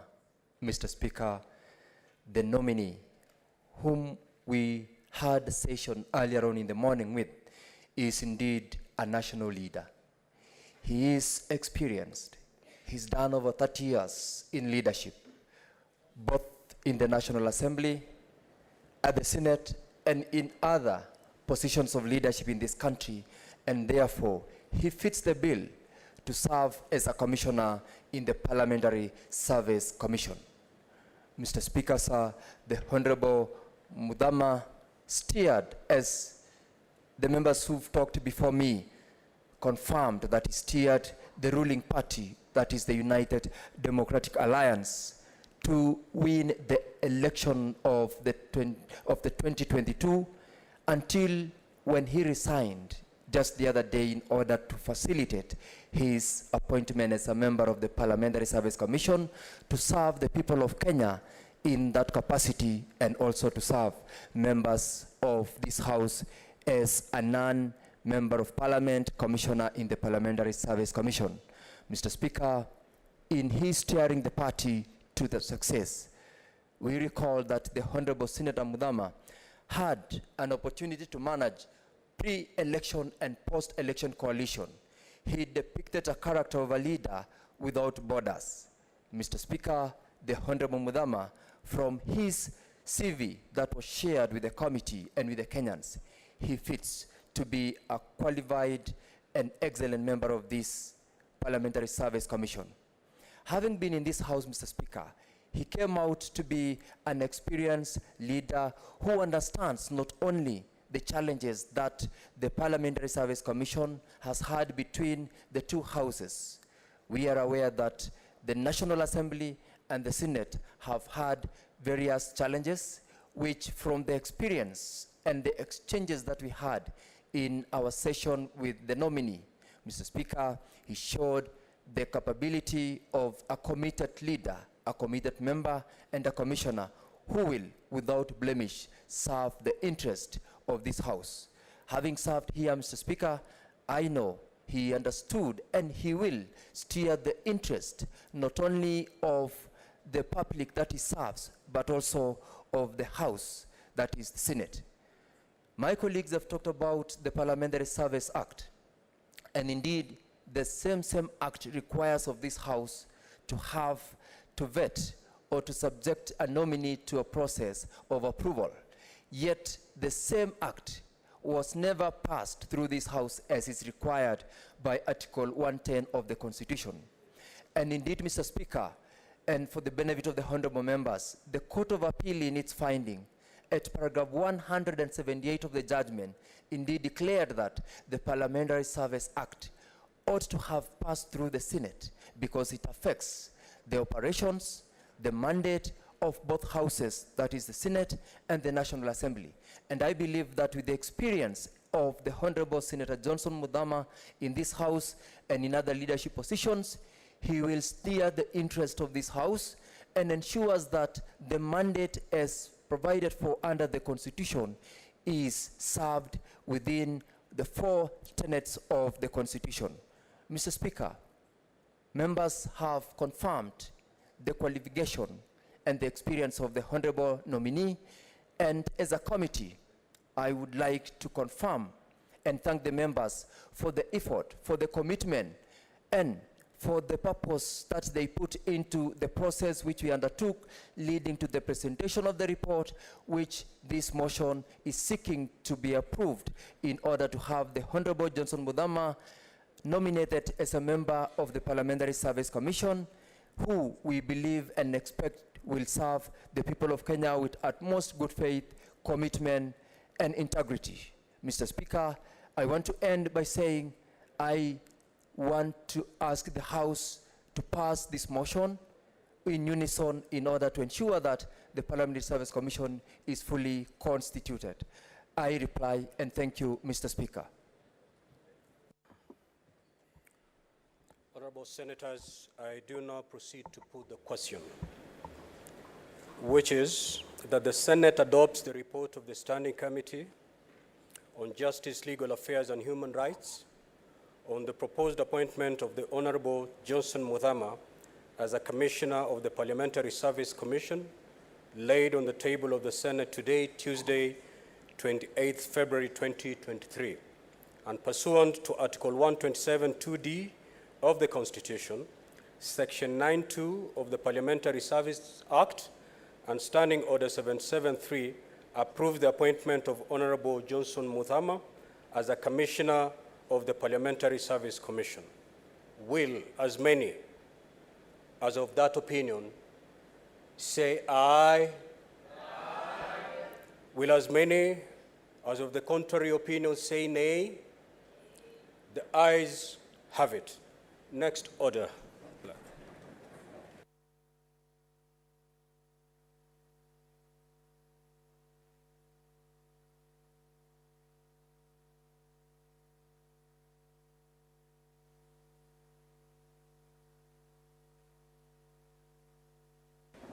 Honorable Senators, before we move to the next order, kindly allow me to make the following communication. Honorable Senators, I would wish to acknowledge the presence in the Speaker's Gallery this afternoon, a visiting delegation from the Gambia National Assembly Authority. The delegation comprises leadership of the National Assembly of Gambia, who are on a 5-day study tour in the Senate. Honorable Senators, I request each member of the delegation to stand when called out so that you may be acknowledged in the Senate tradition. The Honorable Fabakry Tomboko Jatta, the Speaker of the National Assembly of the Gambia.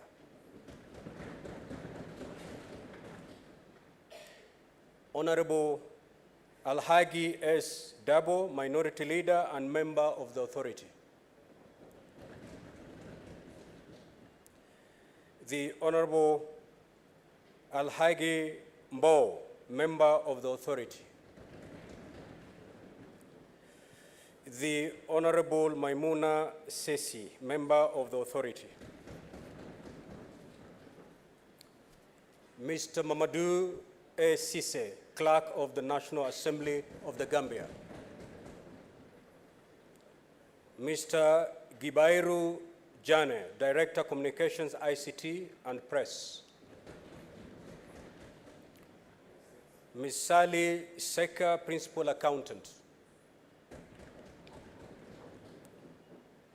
Ms. Justina Greywood, Principal Administrative Officer, Office of the Speaker. Mr. Osman F.T. Jatta, Personal Assistant to the Honorable Speaker. Ms. Clara Mtanda, Associate Program Officer, International Institute for Democracy and Electoral Assistance. On behalf of the Senate and on my own behalf, I extend a warm welcome and wish you a fruitful visit. Honorable Senators, also I wish to acknowledge the presence in the Speaker's Gallery this afternoon, a visiting delegation from the County Assembly of Makueni. The delegation comprises staff from the Sergeant-at-Arms Department who are in the Senate on a 4-day benchmarking visit with a counterpart department in the Senate. Honorable Senators, I request each member of the delegation to stand when called out so that you may be acknowledged in the Senate tradition. 1, Leonard Ndwala, Sergeant-at-Arms. Christine Muendo, Sergeant-at-Arms.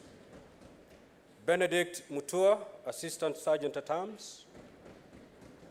Aleol Wambua, Assistant Sergeant-at-Arms.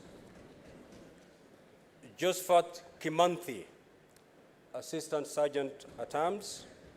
And lastly, Felista Matheka, Assistant Sergeant-at-Arms. On behalf of the Senate and on my own behalf, I extend a warm welcome and wish you a fruitful visit.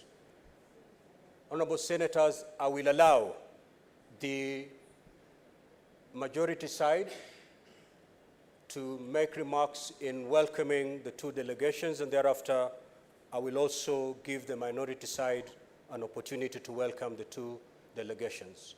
Minority Leader, proceed.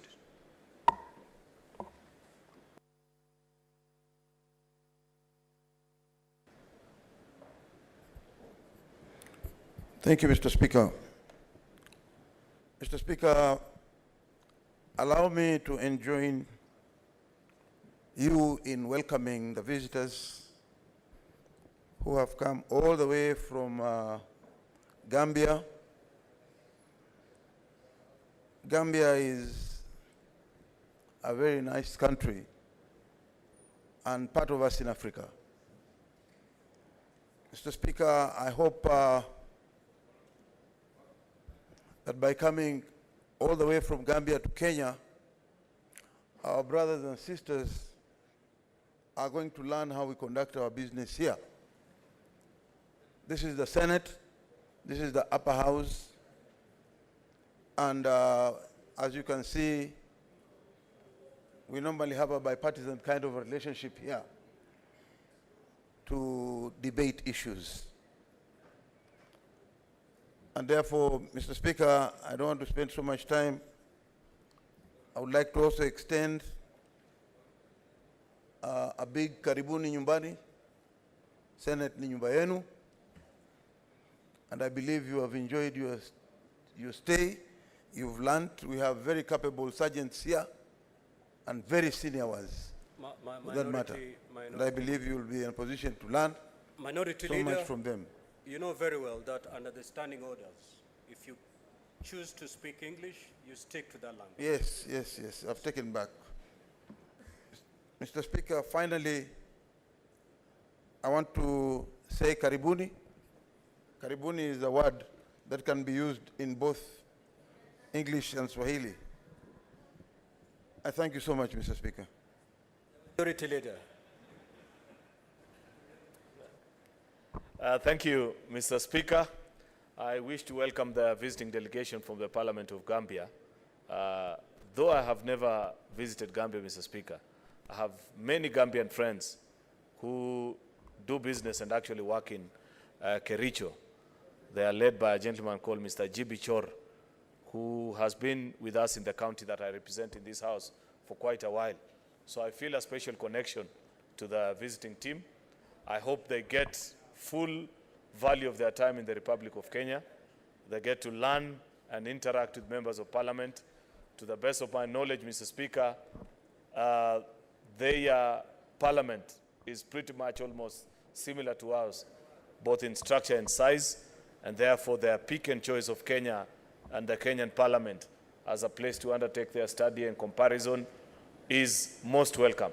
Mr. Speaker, I also wish to congratulate them because they live up to the spirit of what I have chosen to advocate the last few months as majority leader.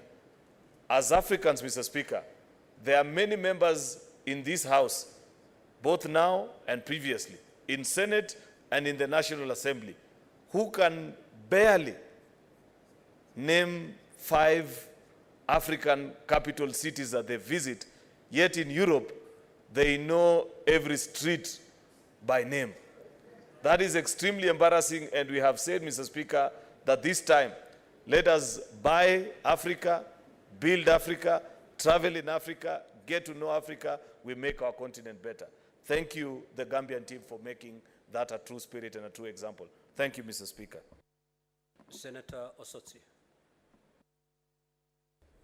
Thank you, Mr. Speaker, for this chance to also welcome the guests from Makueni County Assembly and from Gambia Parliament. Mr. Speaker, Gambia is a key country to Kenya, though it's in the western part of Africa, but it's a country that we can learn a lot from, and they can learn a lot from us. Mr. Speaker, allow me to specially recognize my good friend, Honorable Alhaji, who is Vice Chair of African Parliamentary Network on Internet Governance. It is a caucus that brings together members of parliament across Africa on matters of internet governance. Mr. Speaker, you know internet is a key asset in global communication and interaction. And Mr. Alhaji is one of the founders of that network. He has worked very hard alongside other members to promote the spirit of Pan-Africanism and connectivity in Africa. We encourage members to also pay a lot of interest on caucuses at the continental level, like APNIC, so that we achieve the goals that we want to achieve as an African continent. Mr. Speaker, I welcome the County Assembly of Makueni as well to come and learn how we do our work here so that they can make our county assemblies stronger, like this Senate and the National Assembly. Welcome to the Senate of Kenya. Thank you, Mr. Speaker. Senator Ledama. Mr. Speaker, I thank you. Mr. Speaker, let me begin by welcoming the delegation from Gambia. Gambia is similar to my country of Narok, where there are a lot of wildlife, and I know tourism is one of your main foreign income earners. I want to encourage you, when you're here, to visit Narok County, visit the Masai Mara Game Reserve, and hopefully you'll get a chance to see sister leopards, and like the ones for Gambia. Your culture, when it comes to the issue of music, is something which I really admire. I have an affinity to the music industry in Gambia, and it's something that really helps. I've always wanted to travel to the Gambia, and I hope that when I'm doing my trip of West Africa, Gambia and Senegal are two of the countries that I really admire to be able to go and interact with the people. To our visitors from Makueni, let me begin by congratulating Governor Mutula Kilonzo for winning his petition today. You're very lucky. You have a good governor. He was one of us, very diligent. I hope that you will support him with the county assembly. You will also be able to oversight him and also encourage and support devolution so that we can be able to grow. We are living in very interesting times when there are many challenges. Right now, Makueni, if you look at the entire Lower Eastern, Machakos, Kitui, if you look at Kajiado, Narok, we're all been hit hard by the drought. I hope that we can be able to sit down and maybe at the assembly, you can encourage your colleagues to look at this issue of the water from an alteration.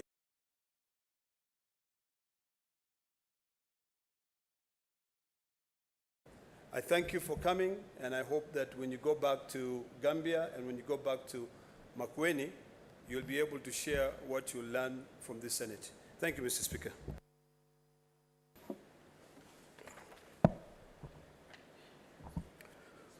Honorable Senators, before we move to the next order, I've got further communication to make. Honorable Senators, as you're all aware, the second session of the 13th Parliament began on 14th February 2023. This came after first session that was largely characterized by the swearing in of honorable members, orientation and induction sessions that are intended to facilitate senators to acclimatize to parliamentary customs, rules and traditions, as well as to equip members with the skills and competencies for parliamentary work. We began the second session with an already full plate. This was mentioned by the Senate Majority Leader in a statement to the House pursuant to Standing Order 57-1 that highlighted 16 bills that are in our entry, as well as motions, some of which are critical to the budget process and which have a major bearing on the management and operation of our counties. Majority Leader, have your seat, please.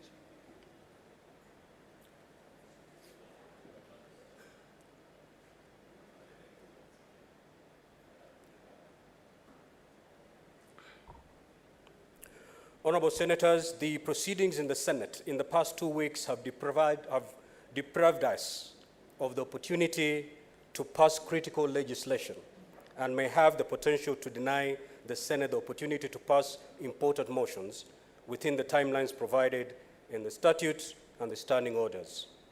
The last 2 weeks also witnessed an unprecedented series of events in the Senate that have made it necessary for me to make this communication. During this time, there was display of defiance and disrespect to the chair that is alien to the conduct expected of a senator. The directions of the chair were ignored and some senators conducted themselves in the most dishonorable manner. How will the Senate remain of good standing, deliver on the aspiration of the people, and protect the interests of counties and their governments if we do not maintain the confidence and trust that the public have bestowed upon us?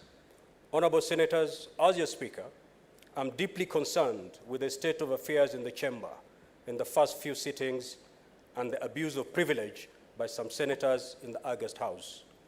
Even when one is not pleased with the directives of the Speaker or the Chair, as will sometimes happen, there are better ways of addressing grievances than resorting to outright disorder.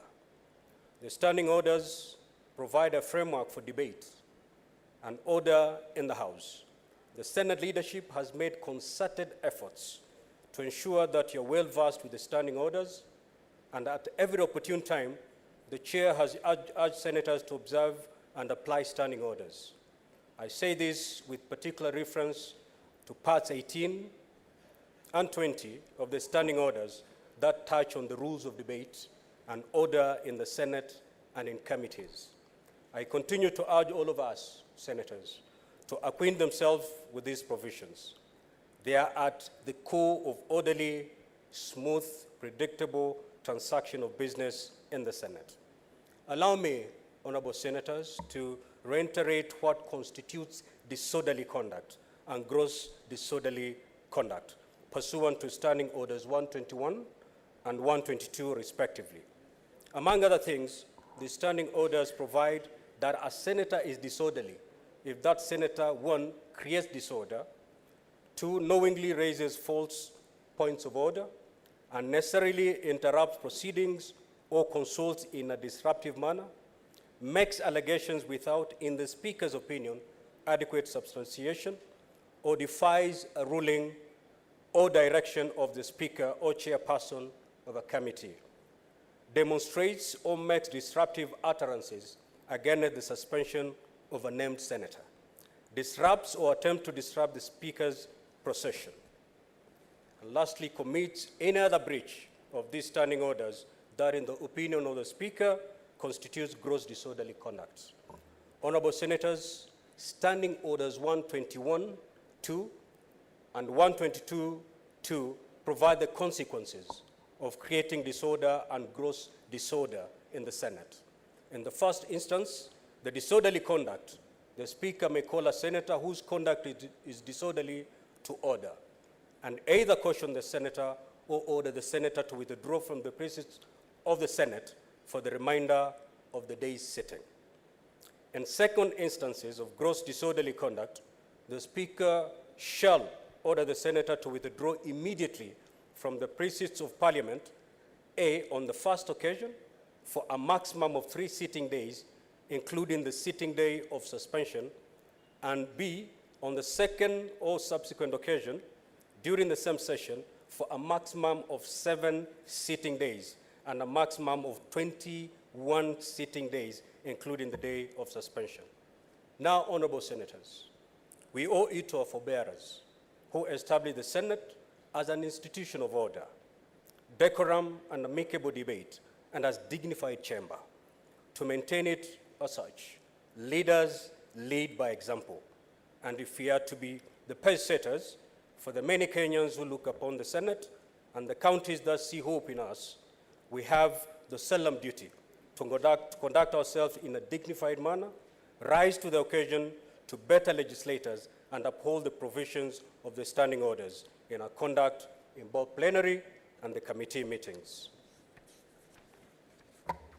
Honorable senators, let it go on record that a recurrence of this kind of disorder that was witnessed in the Senate in the past 2 weeks shall not, repeat, shall not be tolerated. As your Speaker, and indeed the entire Speaker's panel, we shall discharge our duties without fear or favor when it comes to dealing with disorder, irrespective of where it emanates from. It may emanate from the government side, it may emanate from the minority side. Honorable senators, kindly stand guided accordingly. I thank you. Next order. Senator Mazayo, what is your point of order?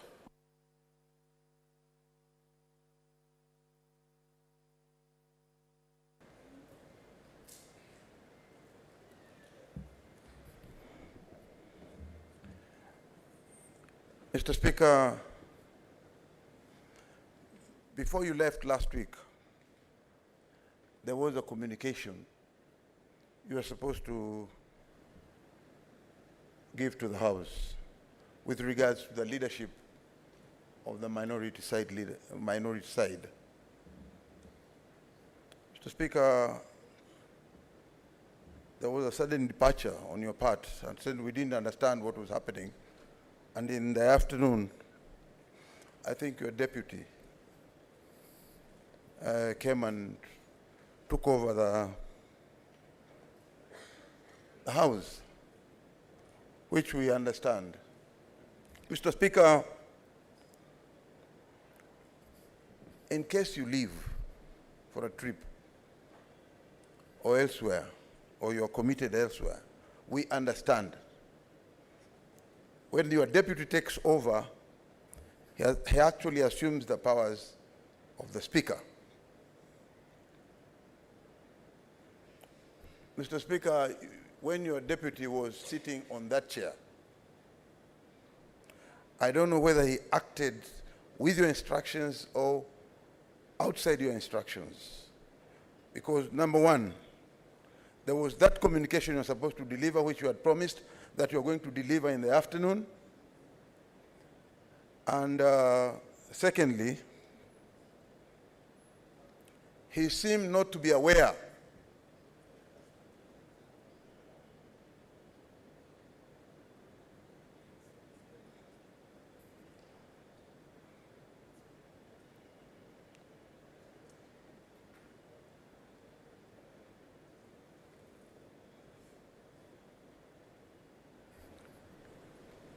I thank you, Speaker.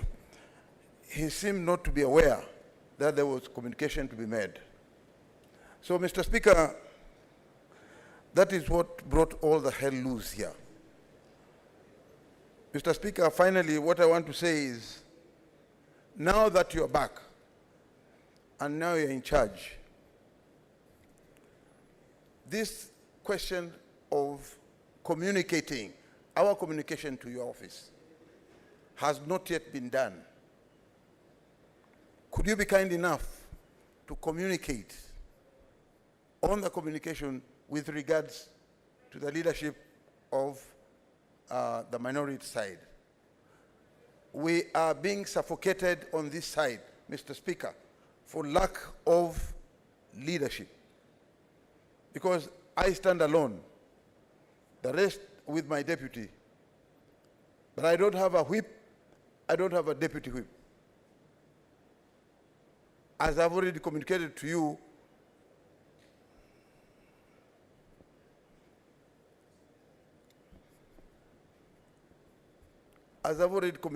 you, with regards to these changes, would you be kind enough, now that you're back to your chair, as the Speaker of this House, communicate to us with regards to the changes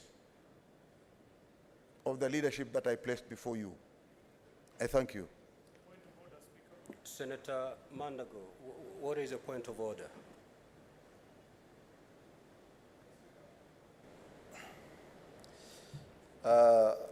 My point of order, Mr. Speaker, is in reference to Standing Order 101. Is the minority leader in order to mention the names of the Deputy Speaker and cast aspersion in his conduct sitting as a chair and the Speaker of the Senate in your absence, Mr. Speaker?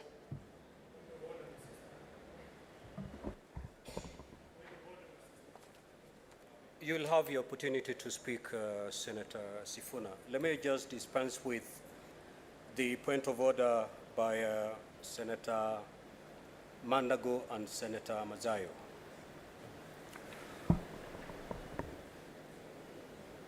Honorable Minority Leader, you've been in this Senate longer than most of the senators in this House. The Speaker, the Deputy, and the Speaker's panel, any member who sits on this chair exercise the powers of the Speaker. And I remember the Honorable Senator of Nairobi defining the word Speaker to include the Deputy and the members of the panel. So let us not split hair. The Deputy Speaker, while sitting on this chair, was exercising the powers of the Speaker of the House at that particular juncture. And whatever he said, whatever he ruled, is deemed to be the ruling of the chair and is binding. I cannot sit in appeal or sit in review of an order that was made by the Deputy Speaker or any member of the Speaker's panel. So if indeed there was a ruling that was made by my deputy, that is the ruling of the chair. And I'm not in a position, pursuant to our standing orders, to disturb that ruling. And indeed, going to what Senator Mandago has raised in a point of order, Minority Leader, you cannot certainly discuss the conduct of the Deputy Speaker. The Standing Order 101, as quoted by Senator Mazayo, is very clear. The Deputy Speaker was sitting as the Speaker. He ruled as the Speaker, not a lesser Speaker. And therefore, we abide by the rulings made by the Deputy Speaker, if there are any rulings that are made, unless I'm told no ruling was made. But if there was a ruling that was made, then that ruling is binding. I cannot disturb it. What's your point of order, Senator Sifuna?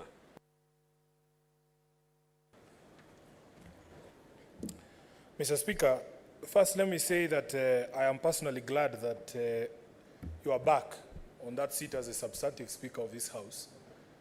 Because, and I'm happy with the last thing that you've said about the powers of the Deputy Speaker and members of the Speaker's panel.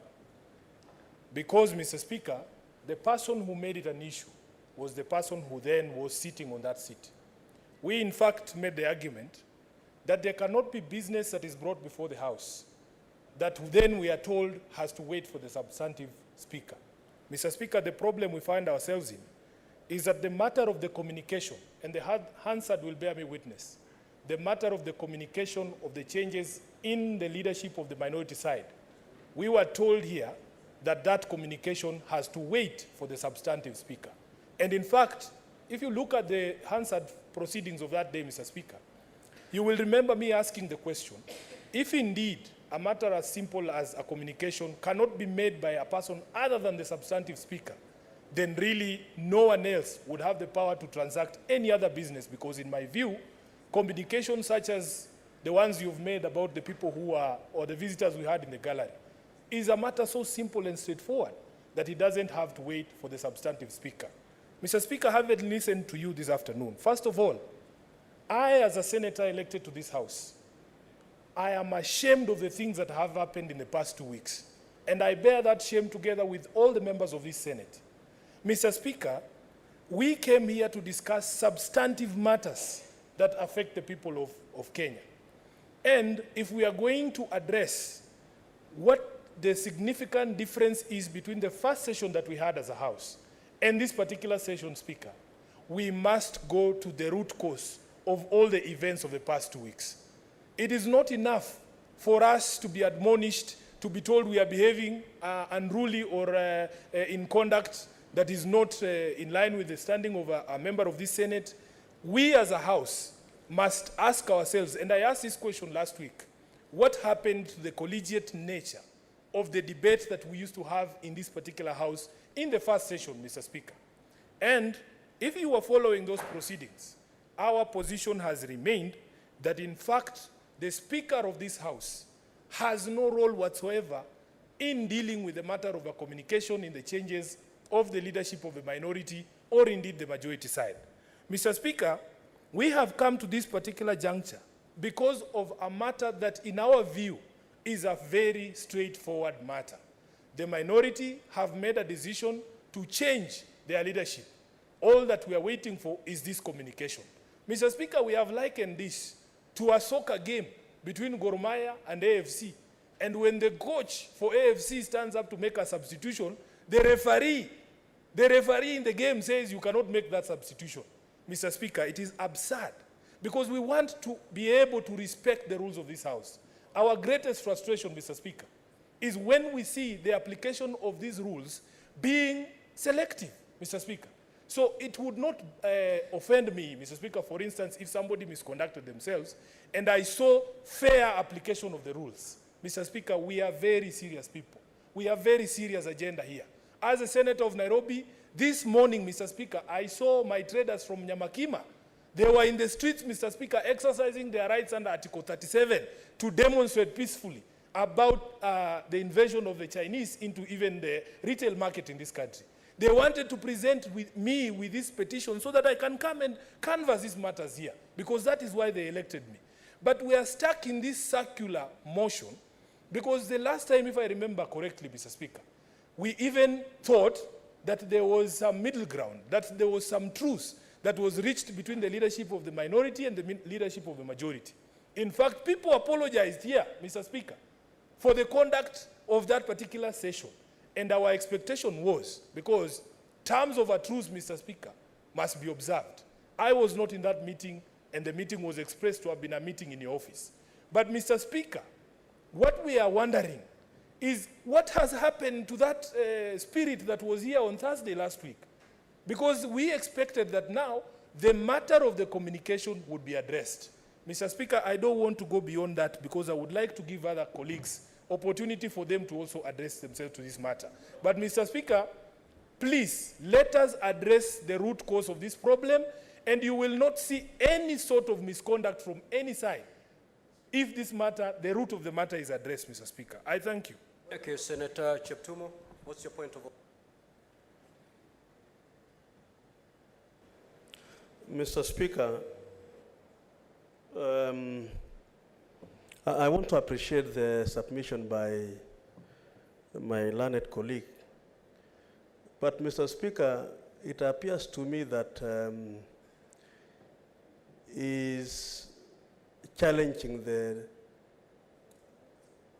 very decision that we have made, the direction we have given. Mr. Speaker,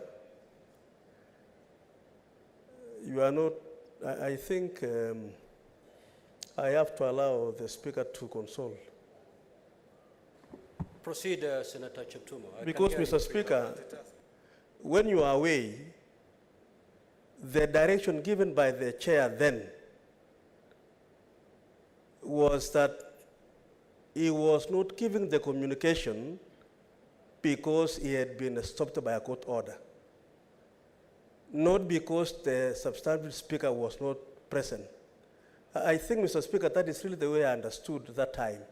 So I think my colleague is misleading the House that the communication was not given because the substantive speaker was not present. It is because there was a court order that actually stopped the speaker from issuing the communication. Mr. Speaker, I think that is the true position as at the time when the matter came before the House. What's your point of order, Senator Ledama?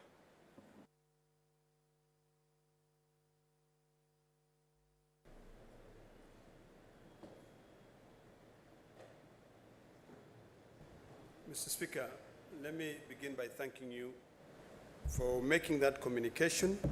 And I think it's about time that we set matters straight. I want to comment on your communication, maybe just react to it in a very civil and polite manner. You've indicated, which I completely agree with you, that this House shall be guided by the standing orders. Mr. Speaker, I want to request you to abide by that onwards so that we can be able to make progress. I'm happy that you referred to Article 107 of the Constitution that gives authority, or your authority as the main speaker, to anyone else seated in your seat. We have an issue that relates to the minority side. I think, Mr. Speaker, if we are being true to ourselves, then I would beseech you to look back into the standing orders so that the standing orders do not end up becoming a sword that only cuts one side. The sword should be, if it is used for both sides, if the standing orders are quite clear and they are explicit in terms of what should follow, then that should be the case. The main bone of contention, Mr. Speaker, has been on Standing Order number 23. The other main issue has been on issue sub judice. These are the two matters that this House has pronounced itself more than once on what should ensue. So, Mr. Speaker, following on your communication, I'd like to beseech you to re-examine everything that has happened here. Yes, today you found it fit to reprimand us for our behavior. And being very polite, I would say the standing orders have been drafted to guide this House. It will be very unfair if the standing orders will only be used to reprimand any senator who complains, but when a matter is completely explicit, it's overlooked.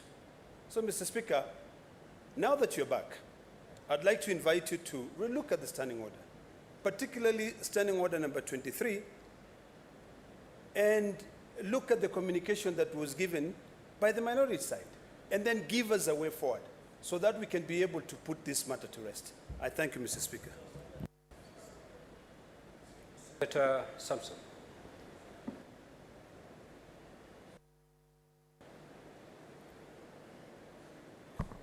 Mr. Speaker, while I agree with the minority side that within the standing order, purview of standing order number 23, Mr. Speaker, there is a process in which they can change their leadership, and it is within their purview as minority.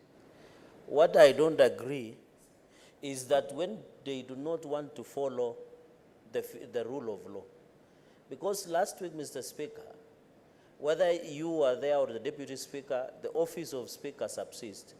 There was directions that were given that was a court order. And in fact, Senator Sifuna and I think Senator Otsotsi indicated on issues of political parties tribunal, that is where they thrive. And they assured before, and you can check the answer, they assure the House that they will go back and ensure they resolve that issue within political parties tribunal on the issue of change of their leadership position, Mr. Speaker. And therefore, it was within your right to reprimand, because I remember even when I was walking on the corridor, Mr. Speaker, sir, I don't know how can I put, my colleagues were even removing the name of Senator Fatuma Dulo at the door of the minority whip, yet they want you to follow the same law. The law is a double-edged sword. If you want the Speaker to rule and give a decision on a particular issue on change of leadership, Mr. Speaker, I beseech my colleagues in the minority side, Mr. Speaker, sir, and it's being read by Senator Stewart Matzaya and my prayerful friends, the Deputy Senator Wambua Kio, that let us follow what the standing order and the law says. Because last week we subjected this Senate to unnecessary ridicule. I remember even, and my colleagues who we served in the last Senate, including Senator Ledama, we even had a more contentious issue that was on issue of revenue formula. But the House, Mr. Speaker, sir, did not degenerate up to the level as the Speaker. You are reprimanding the House. Yet that one was more emotive because we were discussing about revenue. We had even, I'm not saying on this issue of minority leadership we should have a bipartisan approach because it is the issue of the minority side. It is within their purview. But we ended up, Mr. Speaker, agreeing on the issue of revenue formula, which was very contentious then. And I know most of colleagues who had not joined us then were also following those deliberations, Mr. Speaker. So, Mr. Speaker, I want to appeal to the minority side. They should not force you to communicate on their change of leadership. And we said in conclusion, Mr. Speaker, on the supremacy of the Constitution. As a Speaker, you have a right to protect the Constitution. You are not a conveyor belt. The fact that the minority side or majority want to change, if it is something that is unconstitutional or illegal, you cannot just be a conveyor belt where you just read a communication simply because the standing order says the Speaker shall not. Mr. Speaker, sir, you have an obligation to protect our Constitution. You have an obligation to build a precedent, the tradition of the Parliament, so that I would hate, Mr. Speaker, to go the same path, that when the majority side, then the Jubilee, change the House leadership then. We don't want to set that precedent, because that precedent is when the Speaker, at that time, Governor Lusaka, came and read the names. He didn't give a ruling. He never gave a ruling, and he left. So we cannot go through the same path. And at that time, Mr. Speaker, so let us enrich this process so that people who are purporting to change leadership, Mr. Speaker, if they want to change leadership, is it majority or minority, at least they are aware that when you bring your names to the Senate, you want to change the way you change your clothes, Mr. Speaker. It doesn't happen that. There must be a process. Mr. Speaker, I appeal to you, don't be intimidated, don't be blackmailed or be forced. You are our Speaker, we elected with you. You must stand with the rule of law and fidelity of the law. And the minority side, Mr. Speaker, should be patient enough and allow you to draft your communication. You are a man who is a seasoned lawyer. I know you might be in page 20 in your dispense of wisdom in this matter of minority side. I thank you, Mr. Speaker.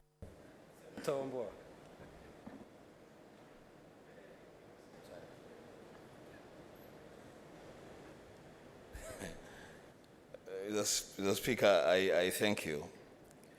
I wish I could refer Senator Cheragay to Standing Order 105, but let that matter just rest there.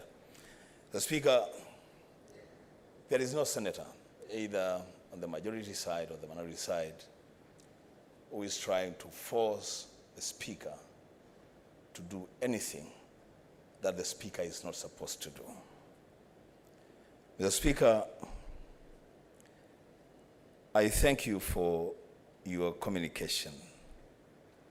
But as the Deputy Minority Leader, Mr. Speaker, I also want to go on record to clarify that what the Majority Leader did when he stood on a point of order was to actually just remind you that the Deputy Speaker, whom we all respect, had taken an obligation, he had committed himself, that upon the return of the substantive speaker, the matter of the leadership of the minority will be communicated.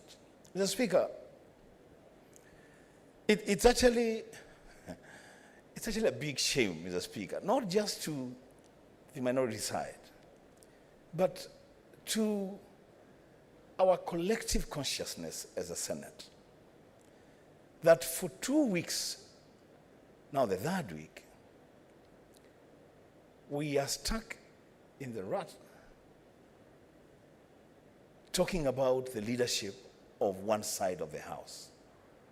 The Speaker, I am not a lawyer. I have never attended a law class. But, Mr. Speaker, I have taken the liberty to really study the standing orders. I can't even pretend or claim to understand these standing orders better than you do, Mr. Speaker. My understanding of the standing orders of the Senate, Mr. Speaker, is that the Speaker of the Senate, on matters political leadership, has no ruling to make whatsoever. That's my understanding. That's my plain reading of the standing orders. That once either house of the Senate, either the majority or the minority, follow the procedure of changing their leadership, the only duty that the Speaker has is to communicate that change of leadership. The Speaker, what we have done in the course of the last 2 weeks and now the third week, the Speaker, and I urge you to reject this invitation. We, and I say we very deliberately, we are inviting you to be a judge on matters political leadership. We are inviting you, the Speaker, to make a ruling on a matter that you have absolutely nothing to do with apart from just communicating and satisfying yourself that the side that makes any changes has followed the standing orders. Mr. Speaker, it should be written one day. I hope it will not be said that when the Speaker, Right Honorable Jefferson Kingi, presided over the Senate of the Republic of Kenya, that is the time that the rain started beating the Senate of the Republic of Kenya. The Speaker, yesterday, this side, the majority side, and we respect them, made a decision to change their leadership in their political party. Mr. Speaker, we have absolutely nothing to do with that. It's their decision. We cannot lecture them on who should have. If it was left for me to say, I would have said perhaps Senator Veronica has done a good job. Let her continue doing what she has been doing. But I have nothing to do with that, Mr. Speaker. Why is it that when the leadership of the minority, Mr. Speaker, has followed the standing orders, as you have reprimanded all of us to do, why is it that after we have complied with every provision, every comma, every sentence in these standing orders, why is it that the majority side wants you to make a ruling on that decision, Mr. Speaker? The Speaker, my appeal to you is that, and as Senator Sivuna said, Mr. Speaker, we have serious issues facing this country. Serious issues. In fact, when the people who have elected us to this Senate see us wrangling and fighting and shouting over the leadership of the minority side, they wonder what kind of leaders did we elect to the Senate. People were going without food for days, Mr. Speaker. Today, when I was getting in, a certain mzee called me from Kitui County and said his children have gone without food for 2 days. And he wants me to find a way of just sending something so that he can buy food. The Speaker, that is a call of leadership. This matter of the leadership of the minority side, Mr. Speaker, I urge you as I conclude, please, Mr. Speaker, reject the invitation to play any role in the determination of who becomes what on either sides of the House. The Speaker, lastly, when we sat here and we decided that we want to change the leadership of our side, and we decided to replace Senator Dulo Fatuma, the senator for Isiolo, with the senator for Narok, Ledama Olekina. The Speaker, the thing that happened on the floor of this House is highly regrettable. That the senator that was replaced took the microphone, called our side all manner of names, and said, if you want this thing, take it. I'm not interested. The following day, the Speaker, that senator went and sat on the majority side. The Speaker, what more evidence do we need that Senator Fatuma Dulo, the senator for Isiolo, has lost the authority to whip this side? The Speaker, whipping is not just a position that is given to members. There is a responsibility to do. You have to mash your members to take a vote. You have to mash your members to make decisions, the Speaker. Tell me, please, Mr. Speaker, who among these members here would allow to be whipped by Senator Dulo? The Speaker, so that we don't paralyze the operations of the minority and by extension, the operations of the Senate, I urge you, the Speaker, to do that which Standing Order 23-4 requires of you, and we move forward. I thank you, Mr. Speaker. Honorable Senators, we cannot, just like Honorable Enokumbua has observed, keep on debating the same thing time and again. Each one of you standing starts with one sentence, that we've got better things to do in this House, clearly meaning that this matter is of less consequence to this House. So then why do we spend a lot of time debating this matter? Why do senators go to the extent of behaving disorderly because of this matter? Now, consistency is a major theme in human beings. In fact, it's a principle. I have watched with amazement this debate. Now, I want to give you and walk with me so that you understand where we are on this matter. Because I can read a lot of insincerity in some of the points of order. I have been informed by the Secretariat. I have combed through the Hansard for the period I was not here. And I know the position. I know what transpired in this House. But for avoidance of doubt, allow me to just jog your memory how this matter started and where we are today, so that all of us were on the same page. By a letter from the minority side, a communication was made to me as the Speaker, communicating changes of the leadership of the minority side. While a communication was being prepared in that regard for purposes of communicating on the floor of the House, 2 letters were served upon the office of the Speaker. One from Honorable Senator Fatuma Dulo, and the second by Honorable Senator Abdul Haj, stating to the contrary, and yet they are members of Azimio.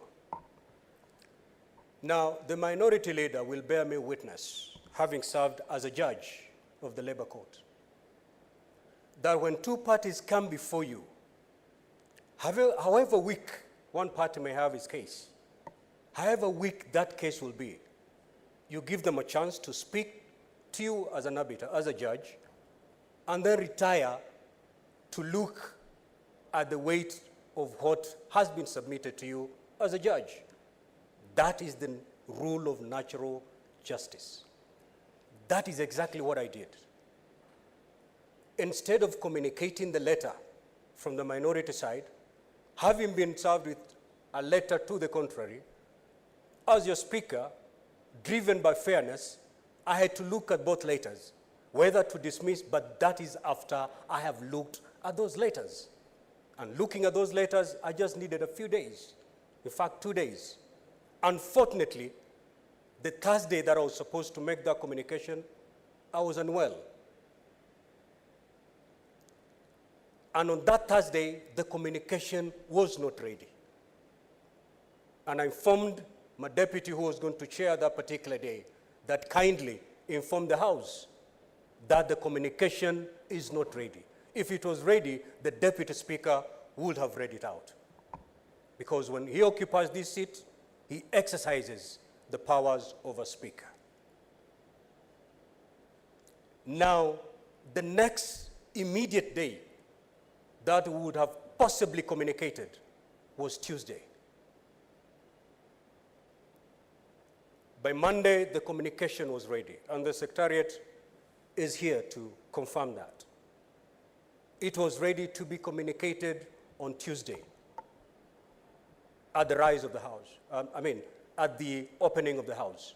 Immediately after administration, the chair was going to communicate as per what the minority had written to us after having considered the letter by the minority leader and the letter by the two senators.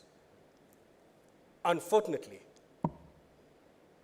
on that Tuesday, at about 1 p.m., the office of the Speaker was served with a court order from the tribunal.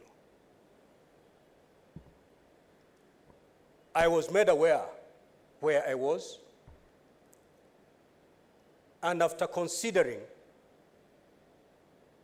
we had to seek for legal advice. And honorable senators, I'm not just the Speaker, I'm also a lawyer. I'm an officer of the court, just like Sifuna, Mazayo, Mogeni, Maanzo, Mungatana Senator. And I'm not just an officer, I'm not just the Speaker. I'm also lucky to have gone to one of the best schools that are celebrated in this country, the Alliance High School. So I do not suffer from intellectual deficiency when it comes to these matters. That communication was to be made on Tuesday at 2:30. At 1, we were served with a court order from the political parties tribunal. We had two options: to assume we're a monster and ignore the court order, or become an institution that is governed by the rule of law and obey the court order. A communication was made in that regard, and it was delivered here by the Deputy Speaker. The Deputy Speaker ruled that he was unable to read the communication that had earlier been prepared. In fact, if you go to the Hansard, these are the words that the Deputy Speaker said, that the communication that was in fact ready for communication. So at the time he was occupying this chair, the Deputy Speaker knew he had a copy, but the only thing that made him not communicate was the fact that he was stopped by an order from the political parties tribunal. So a substantive ruling on why that communication was not made was actually communicated to this House. So, honorable senators, you cannot come back to me today and beg me to make a communication, because a communication was already communicated to the effect that we could not deliver that communication of changes of the minority side pursuant to no order that had been served upon us from the political parties tribunal. That is the ruling, and it's a ruling I'm not willing to disturb. Neither do I have those powers to review. Now, Senator Sifuna you have used Gor Mahia and FC, the Mashemeji Derby. That is, Gor Mahia wants to substitute. It should never be a concern of the referee. The person who stopped the communication, in fact, is not the referee. It is not the speaker, because in this match, the speaker is the referee. The person who stopped that communication is the tribunal, not the speaker. And as such, my hands are tied. And the reason why I was talking about consistency as a major theme in our lives is what I've witnessed. On the day that the deputy speaker was delivering his ruling, immediately after he delivered that ruling, to the effect that his hands are tied by the order from the tribunal, a number of senators rose on points of order, notably Senator Sifuna. And he was very elaborate in his point of order. That if you read that order, it's very clear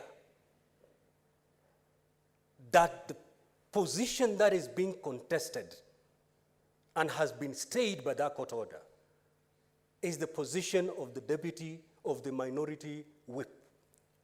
But as far as the position of the deputy minority whip is concerned, that has not been stayed by the court order. And Senator Sifuna invited the chair to rule as such. On the following day, pursuant to a request and persuasion of Senator Sifuna and others, a communication was made, which communication agreed in totality with what Senator Sifuna had submitted the previous day. And the chair rose here to make that communication. The communication aborted prematurely because there was anarchy and disorder from the very same people who are insisting that, please, delink those two. Give us the position of the deputy chief whip. We'll await and abide by the outcome of the tribunal. While agreeing with the senators who rose on a point of order in that respect, he was heckled. The deputy speaker was heckled. That communication was not completed. Now, when I walked into my office today, again, I'm talking about consistency. When I walked into my office today, I see a letter from the majority leader, from the minority leader, dated the 23rd of February, 2023. Now, allow me to read this letter, because this is the latest communication to me from the minority leader. It goes as follows. To the Speaker, Senate Nairobi. Dear Speaker, changes in the representation of names in leadership by the minority side. Kindly note that as agreed, pending the hearing and determination of the matter relating to the changes in the minority side of leadership, be notified that both the minority whip and the deputy minority whip positions status be maintained until the matter is heard and finally determined. Subsequently, any changes to be effected shall simultaneously to allow smooth transfer of leadership positions. The current deputy minority whip, Senator Ledama Olekina, retains his position until changes are effected. And only upon assent to the new position of minority whip will we relinquish his current position. Signed, Senator Justice Retired, S.M. Mazayo, CBS MP. Honestly, senators, why the consistency here? The latest position from the minority side is please do nothing until the case at the tribunal is determined. What am I seeing today? What are we hearing today? Honorable senators, I'm willing as your senator to guide you accordingly, to be as fair and just as I can.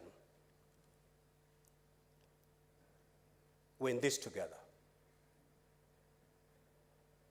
I'm not here for the government side, neither am I here for the opposition side. I'm here for the institution called the Senate. Let us uphold the dignity of this institution. This being the latest correspondence to me from the Office of the Minority Leader, I will abide by it, and it is so communicated. I thank you. Next order. Order number 8, motion, adoption of the report of the Standing Committee on Finance and Budget on the 2023 budget policy statement.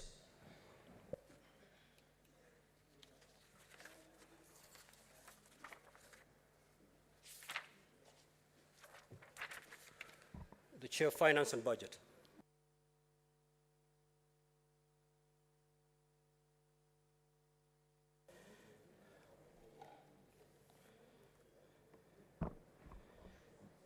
Mr. Speaker, sir, I move the motion that the Senate adopts the report of the Standing Committee on Finance and Budget on budget policy statement laid on the table of the Senate on the 28th of February 2023, pursuant to Section 25(7) of Public Finance Management Act and Standing Order number 186(7) of the Senate, approves the budget policy statement.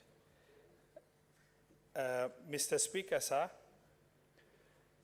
the National Treasury submitted to Parliament the budget policy statement of 2023 on the 14th of February 2023, pursuant to Section 25 of Public Finance Management Act. Subsequently, the 2023 budget policy statement was tabled in this Senate on this, at its sitting held on the 15th of February 2023. Pursuant to Standing Order 186(4) of the Senate Standing Orders, the 2023 budget policy statement was committed to the Senate Standing Committee on Finance and Budget, and to submit its recommendation to the committee, to submit its recommendation to the House within 7 days. Mr. Speaker, sir, the budget policy statement is a government policy document that must be considered and approved by Parliament within 14 days after it has been tabled as provided in law. The document sets out the broad strategic priorities and goals, and the national and county government for the national and county government to prepare its budgets. It provides for information on the assessment of current state of the economy and the outlook of in the medium term, the financial outlook, including the macroeconomic forecast. The budget policy statement, Mr. Speaker, sir, also provides for the financial outlook with respect to government revenues and expenditures and the borrowing within the financial year over the medium term. The proposed expenditure limits for the national government, including those of Parliament and the judiciary, as well as other departments. And also it provides for the fiscal responsibility principles and financial objectives over the medium term, including limits on total annual debt and the proposed division of revenue vertically between the county and national government. Mr. Speaker, sir, in compliance with the provisions of the Standing Order 186(6) of Senate Standing Orders, the committee proceeded to undertake the consultative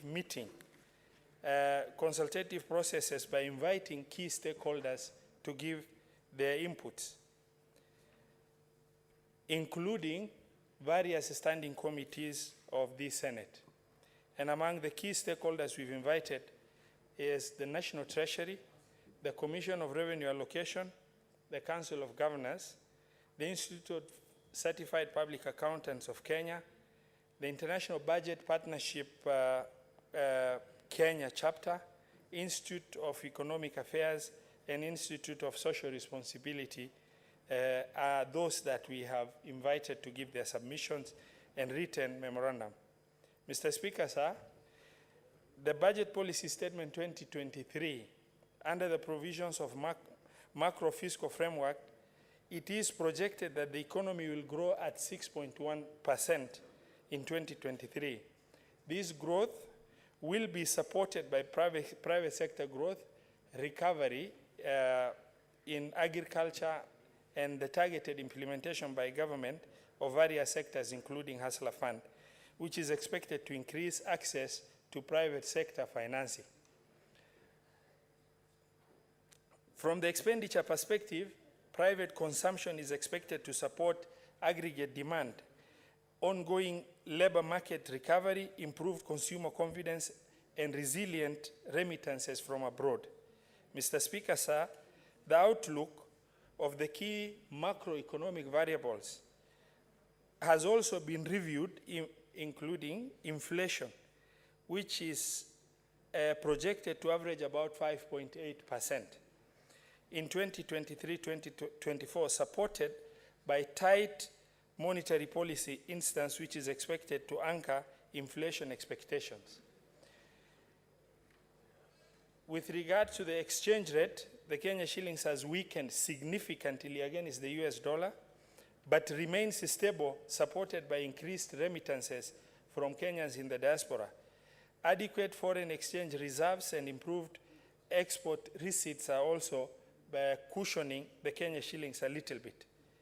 Mr. Speaker, sir, it is reported that as at November 2022, exports grew by 12.4%, driven by increased receipts from tea and manufactured goods across the closer region or neighbors, but horticulture declined. It is also noted that imports increased by 11.7% in the same period, mainly due to increased imports in oil and other intermediate goods. Mr. Speaker, sir, regarding the fiscal framework, the National Treasury projects ordinary revenues collected to stand at 2.571 trillion against a recurrent and development expenditure of 2.459 trillion and 744.2 billion respectively. To this extent, there is a projected fiscal deficit of Kenya shilling 720 billion in the financial year 2023-2024, translating to 4.4% of the GDP. To meet this deficit, the National Treasury proposes to borrow 521.5 billion from the domestic market and net foreign financing of 198.6 billion in the financial year 2023-2024. This additional foreign debt is expected to increase future statutory expenditures. Mr. Speaker, sir, with regard to division of revenue, where this Senate need to be extremely concerned with, in the financial year 2023-2024, National Treasury proposes an allocation to counties of 385.4 billion. An amount, that amount has increased by about 15 billion from the 370 that the counties received in the preceding financial year.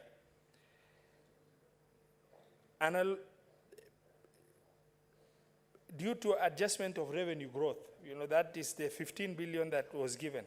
An allocation of 425 million is given towards transfer of library functions to counties. It is indicated that the proposed equitable share allocation of 24.5% of the last audited account of 1.573 billion for financial year 2019-2020 and 15% of projected revenue for financial year 2023-2024. Mr. Speaker, sir, to justify the proposal, to justify the proposed county equitable share allocation, the National Treasury argues that the national government continues to experience high level of debt in the context of limited avenues to finance the budget gap. There are increased government expenditures that relates to drought intervention, fertilizer subsidy, hustler fund, among others, that was cited by the National Treasury as reasons why the county governments could not be allocated much money. Mr. Speaker, sir, it is proposed that the county governments will receive additional allocation amounting to 44.3 billion shillings in the financial year 2023-2024. This comprises of 11.1 billion from the national government share of revenue and 33.19 from proceeds of external loans and grants.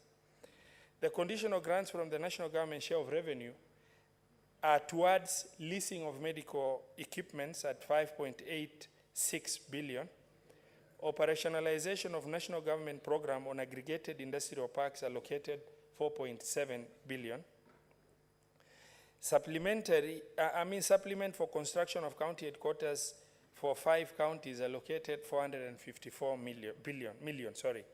Mr. Speaker, sir, it's important to also note that there is also a conditional allocation of 108.7 being revenues relating to court fines resulting from legislation of counties collected by the courts. Mr. Speaker, sir, the committee considered the 2023 budget policy statement and made several observations. Among them, it's critical for the Senate to know, the national government commit to ensure that there is complete transfer of county functions within 6 months as per the directives by the President when he addressed Parliament. However, it was not provided for in terms of comprehensive list of county functions that still are being performed by national government and how those functions can be transferred and funds follow the functions. B, the proposed equitable share allocation to county governments is based to the last audited account of 2019-2020, which has been audited and approved by the National Assembly. The committee notes that the audited and approved amount for financial year 2019-2020 is not what was captured in budget policy statement of 1.5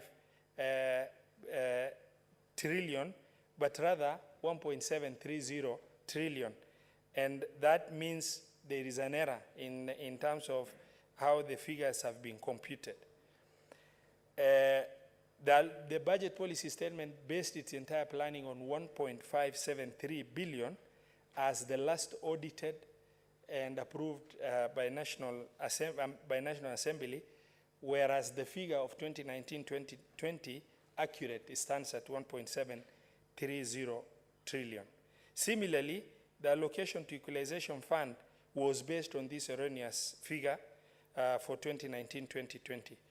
Mr. Speaker, sir, there is an inequitable sharing of revenue between the two levels of government, given that the national government proposed allocation in financial year 2023-2024 has increased by 23%, while the county allocation has only increased by 4.2%. The committee notes that the budget policy statement has not given any policy guidelines on measures to be taken to unlock arrears in allocation to equalization fund for the previous financial years that has not been provided for.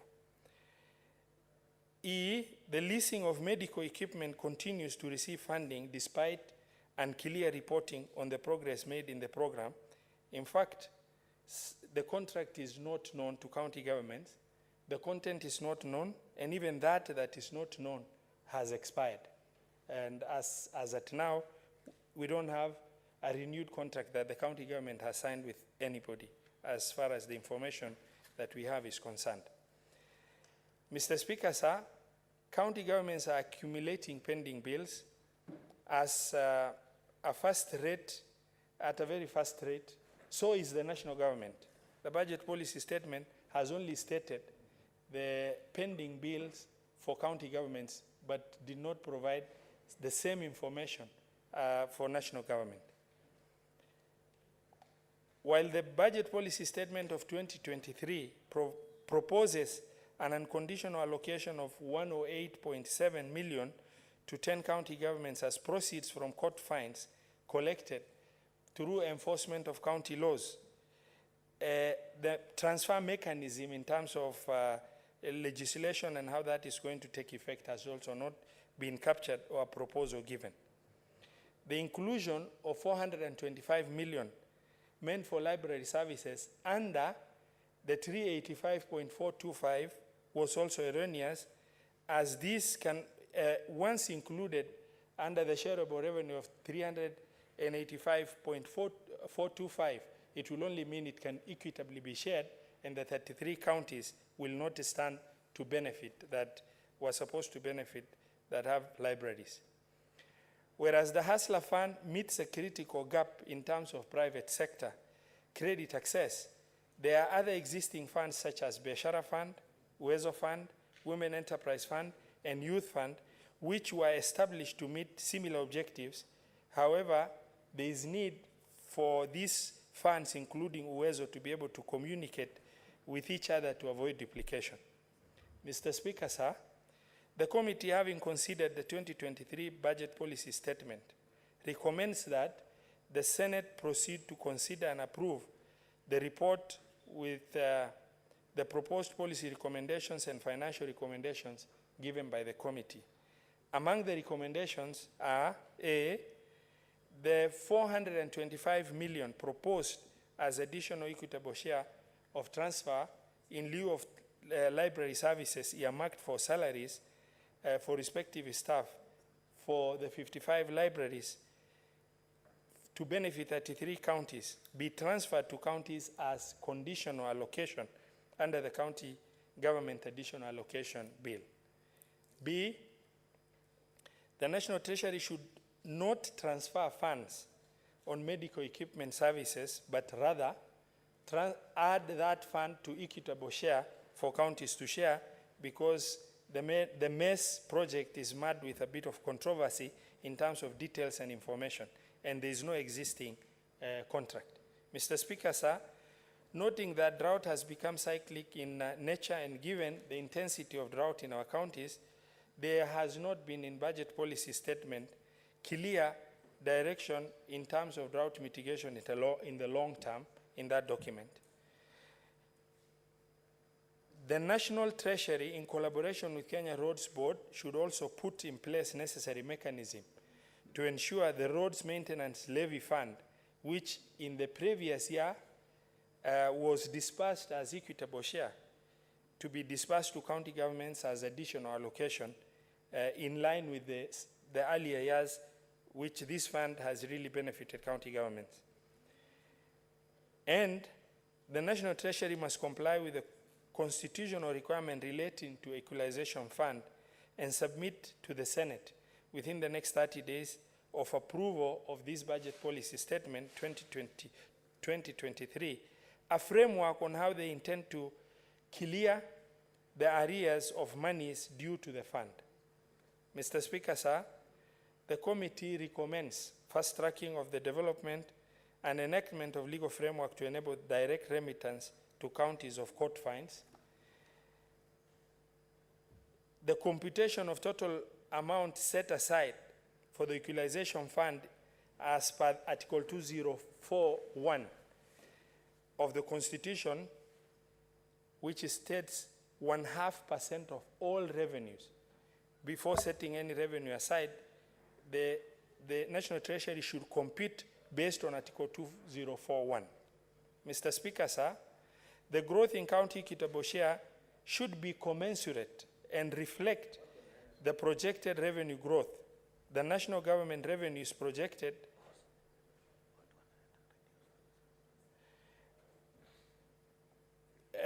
The committee recommends that county equitable share be also grown at 8.4% to 407 billion.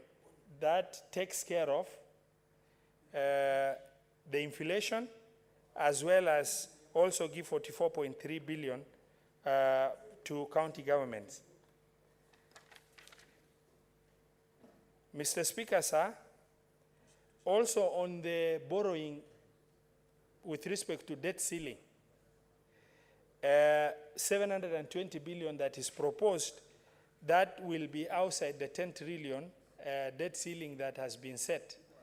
And as such, we have only a gap of 600 billion that can be borrowed.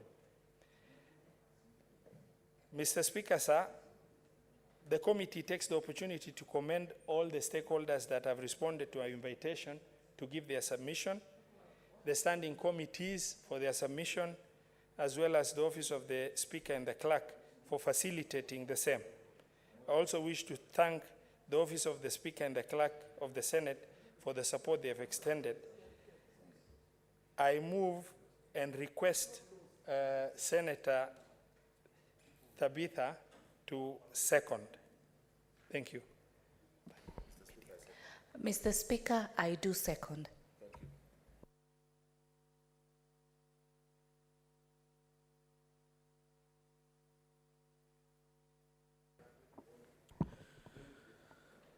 Honorable Senators, I now proceed to propose the question that the Senate adopt the report of the Standing Committee on Finance and Budget on the 2023 budget policy statement laid on the table of the Senate on Tuesday, 28th February 2023, and pursuant to Section 25(7) of the Public Finance Management Act and Standing Orders 186(7) of the Senate, approves the 2023 budget policy statement. Honorable Senators, you may proceed to make your contributions. Senator Kari.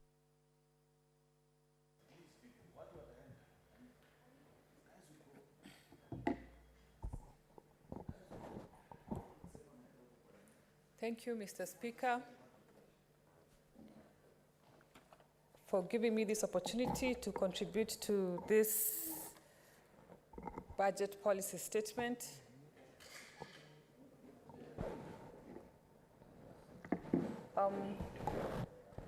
Mr.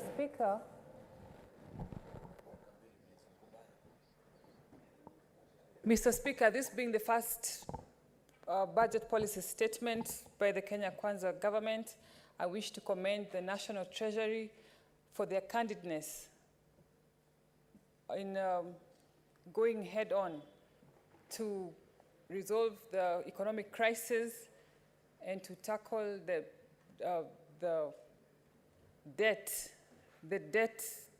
huge debt issues that Kenya has been undergoing. And Mr. Speaker, out of the 5 priority areas in this budget policy statement, allow me to single out the digital highway and creative industry. Mr. Speaker, if we are to compete economically and to grow economically, we must leverage on technology. And I want to commend the President, His Excellency William Ruto, and thank him because of giving digital and ICT the attention that it deserves. This is a big industry, $1 billion industry, where if it is supported, it will create a lot of jobs for our youth. And Mr. Speaker, this budget policy statement demonstrates the willingness of the Kenya Kwanza government in steering our economy from the mess that was created by the previous regime. Mr. Speaker, I also wish to commend the KRA for the strategies that they have put in place to deal and to harness the collection of revenue. And they're also leveraging on technology as they have joined with the telecommunication companies, as stated in that statement, they have also sought to digitalize the rent and the property and the rental income, as well as digitalizing the customs and the border operations. Mr. Speaker, I am of the view that if this policy statement is supported, the country will benefit, and we are going to harness development.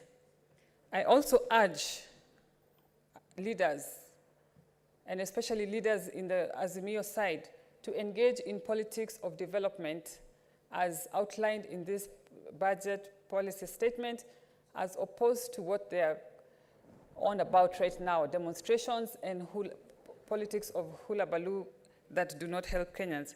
And with that, Mr. Speaker, I support. What's your point of order, Majority Leader?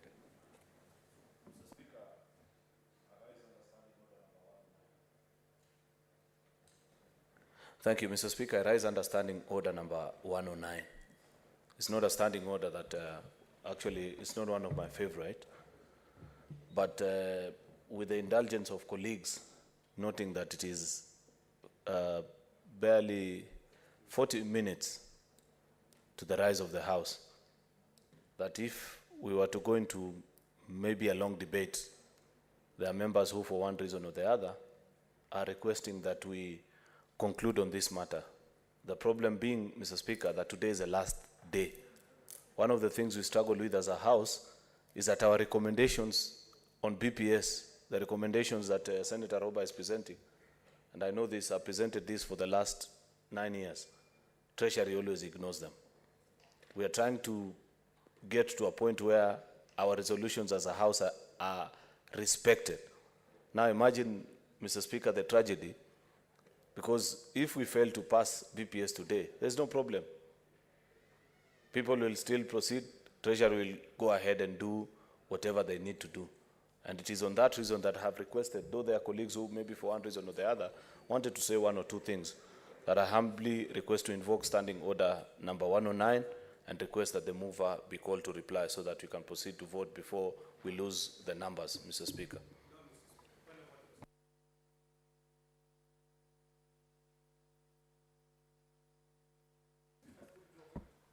Senators, can you have your seats?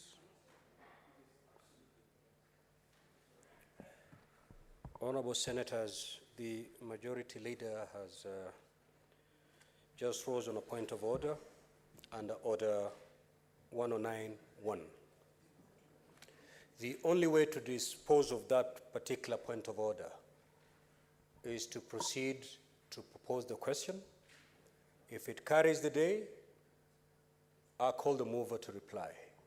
If it doesn't carry the day, then we proceed with debate. So, Honorable Senators, pursuant to that point of order that has been raised, I now put the question that the mover be now called upon to reply. As many as of that opinion say aye. For as many as of the contrary opinion say nay. Nay. The ayes have it. May the mover proceed to reply.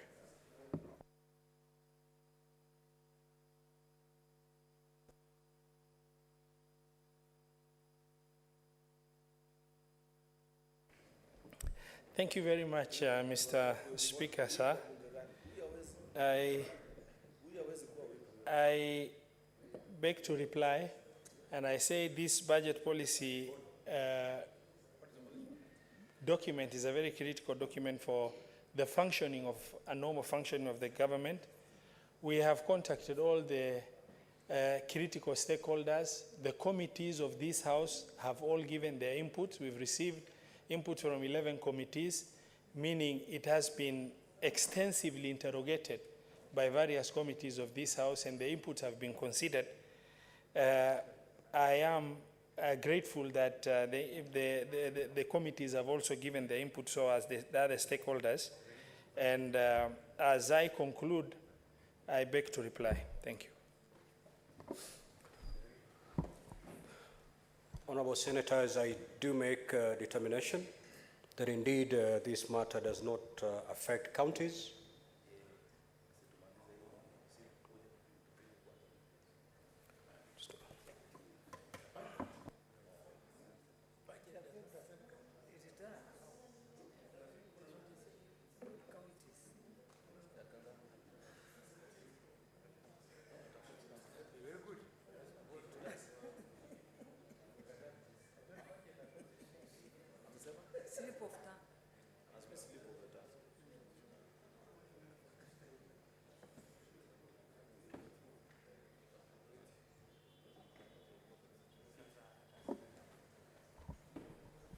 Honorable Senators, sorry for that. I do hereby, pursuant to Standing Order 84-2, do make a determination that this matter indeed do affect counties, and voting shall be by delegation. And we're going to do it electronically. Clerk, proceed.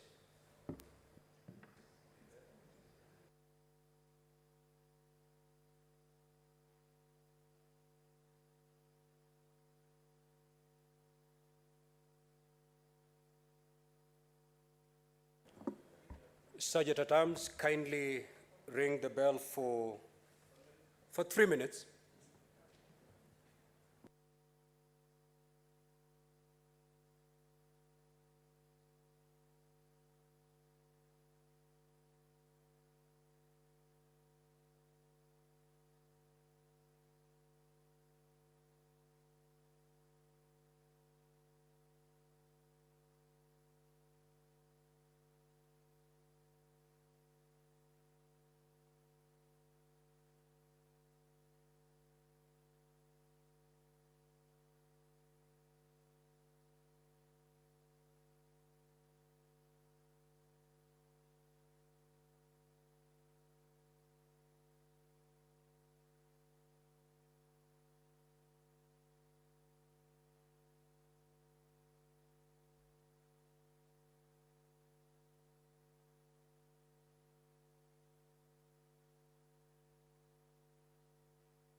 Surge at times, kindly ring the bell for a further 5 minutes.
Sergeant at times, kindly proceed to ring the bell for a further 3 minutes.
Honorable Senators, kindly let's proceed to take our seats so that we proceed with our business.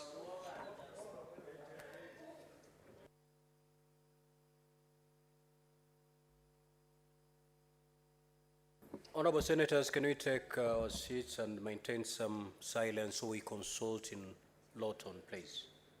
Senator Eddy, kindly take your seat.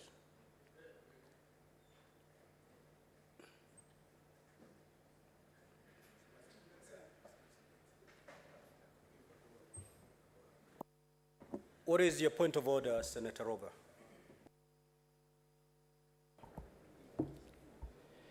Mr. Speaker, sir, I rise on point of order number 66.3 to request you, Mr. Speaker, to defer the putting of the question to a later date on this motion on budget policy statement. Thank you, sir.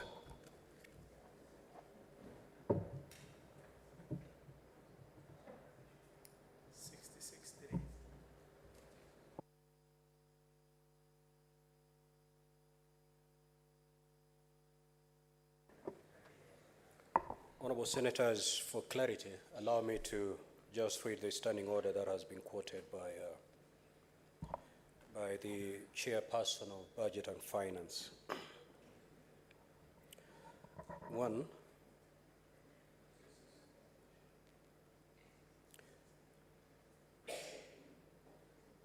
Standing Order 66-2, at the conclusion of the debate, the Speaker shall put the question. 66.3, despite paragraph 2, the Speaker may, on the request of a Senator, defer the putting of the question to a later date, in which case the Speaker shall thereupon nominate a date and time at which the question shall be put. Pursuant to the point of order that has been raised by the Chairperson of the Finance and Budget Committee, I proceed to defer the putting of this question to a later date. Thank you. Next order.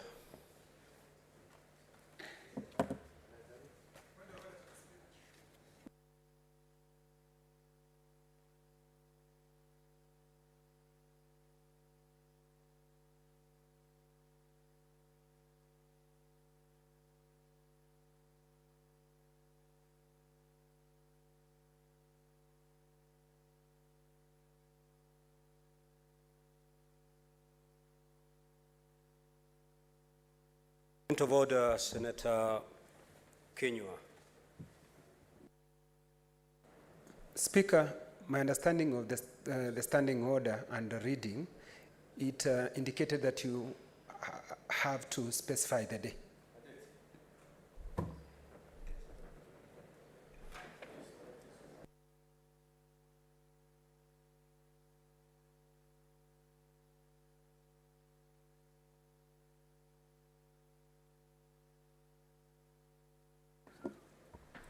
Due to the timelines, statutory timelines of this particular motion, I will proceed to put the question tomorrow. Thank you. To order, Senator Gloria. Order number 15, motion, provision of free sanitary towels to end period poverty.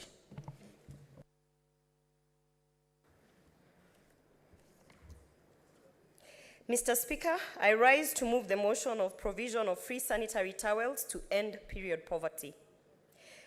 That aware that period poverty refers to the common challenge plaguing women globally, wherein they are unable to attend schools or work as a cause of lack of funds for sanitary products, that is both a health risk and a signal of gender inequity. Further aware that in rural Kenya, 2 out of 3 pad users receive pads from sexual partners, and 65% of women and girls can't afford sanitary pads, forcing them to use alternative materials like grass, cotton wool, and cloth, which lack adequate absorbent qualities, resulting in frequent leakage and hygiene issues. Concerned that period poverty, also referred to as the shadow pandemic, contributes to global and regional gender inequity, as women are forced to solicit help from men in order to satisfy a basic health need, with 10% of 15-year-old girls having sex to pay for sanitary products. Further concerned that data from the Ministry of Education indicates that a girl that is absent from school for 4 days a month loses 13 learning days, equivalent to 2 weeks of learning in every school term, translating to 39 learning days or 6 weeks of learning time in a term, and up to 18 out of 108 weeks in primary and 24 weeks of 144 weeks of learning in secondary school. Noting that while the government, through the State Department for Gender Affairs, was charged with the responsibility of procuring and distributing sanitary towels for 3.7 million girls in public primary schools, special primary and secondary schools in the country at a cost of 470 million during the 2017-2018 financial year, which amount needs to be increased in order to fully address and mitigate the problem. Now, therefore, the Senate resolves that the Ministry of Public Service, Gender and Affirmative Action, in partnership with the Ministry of Education and Council of Governors, to 1, facilitate provision of feminine hygiene products in all public schools. 2, ensure that all schools that don't have bathrooms that facilitate privacy, cleanliness, or proper disposal of hygiene products are properly equipped. 3, create awareness and take advocacy measures on reproductive health issues related to period poverty. 4, include in the curriculum a dedicated lesson per week to teach girls on menstrual hygiene. And 5, ensure that sanitary products will be obtainable in a timely, consistent, and in a way that respects the dignity of the concerned persons. Mr. Speaker, finally, I want to thank you for allowing me to move this motion. I can see that we are running out of time, but I'll do my best. I know that in the standing orders, a motion mover requires 20 solid minutes, but I will do what I can with the time that I have. I want to first of all relay just some statistics that are damning so that people can understand what we are talking about, because there seems to be a lack of understanding on this period poverty. 65% of women and girls cannot afford sanitary pads or menstrual hygiene products. That's 65%. 50% of girls between the ages of 15 and 19 years old are actually illiterate, and therefore this lack of sanitary towels or access to sanitary towels further affects their education because they are not able to stay in school throughout. You have about 1 in 4 girls.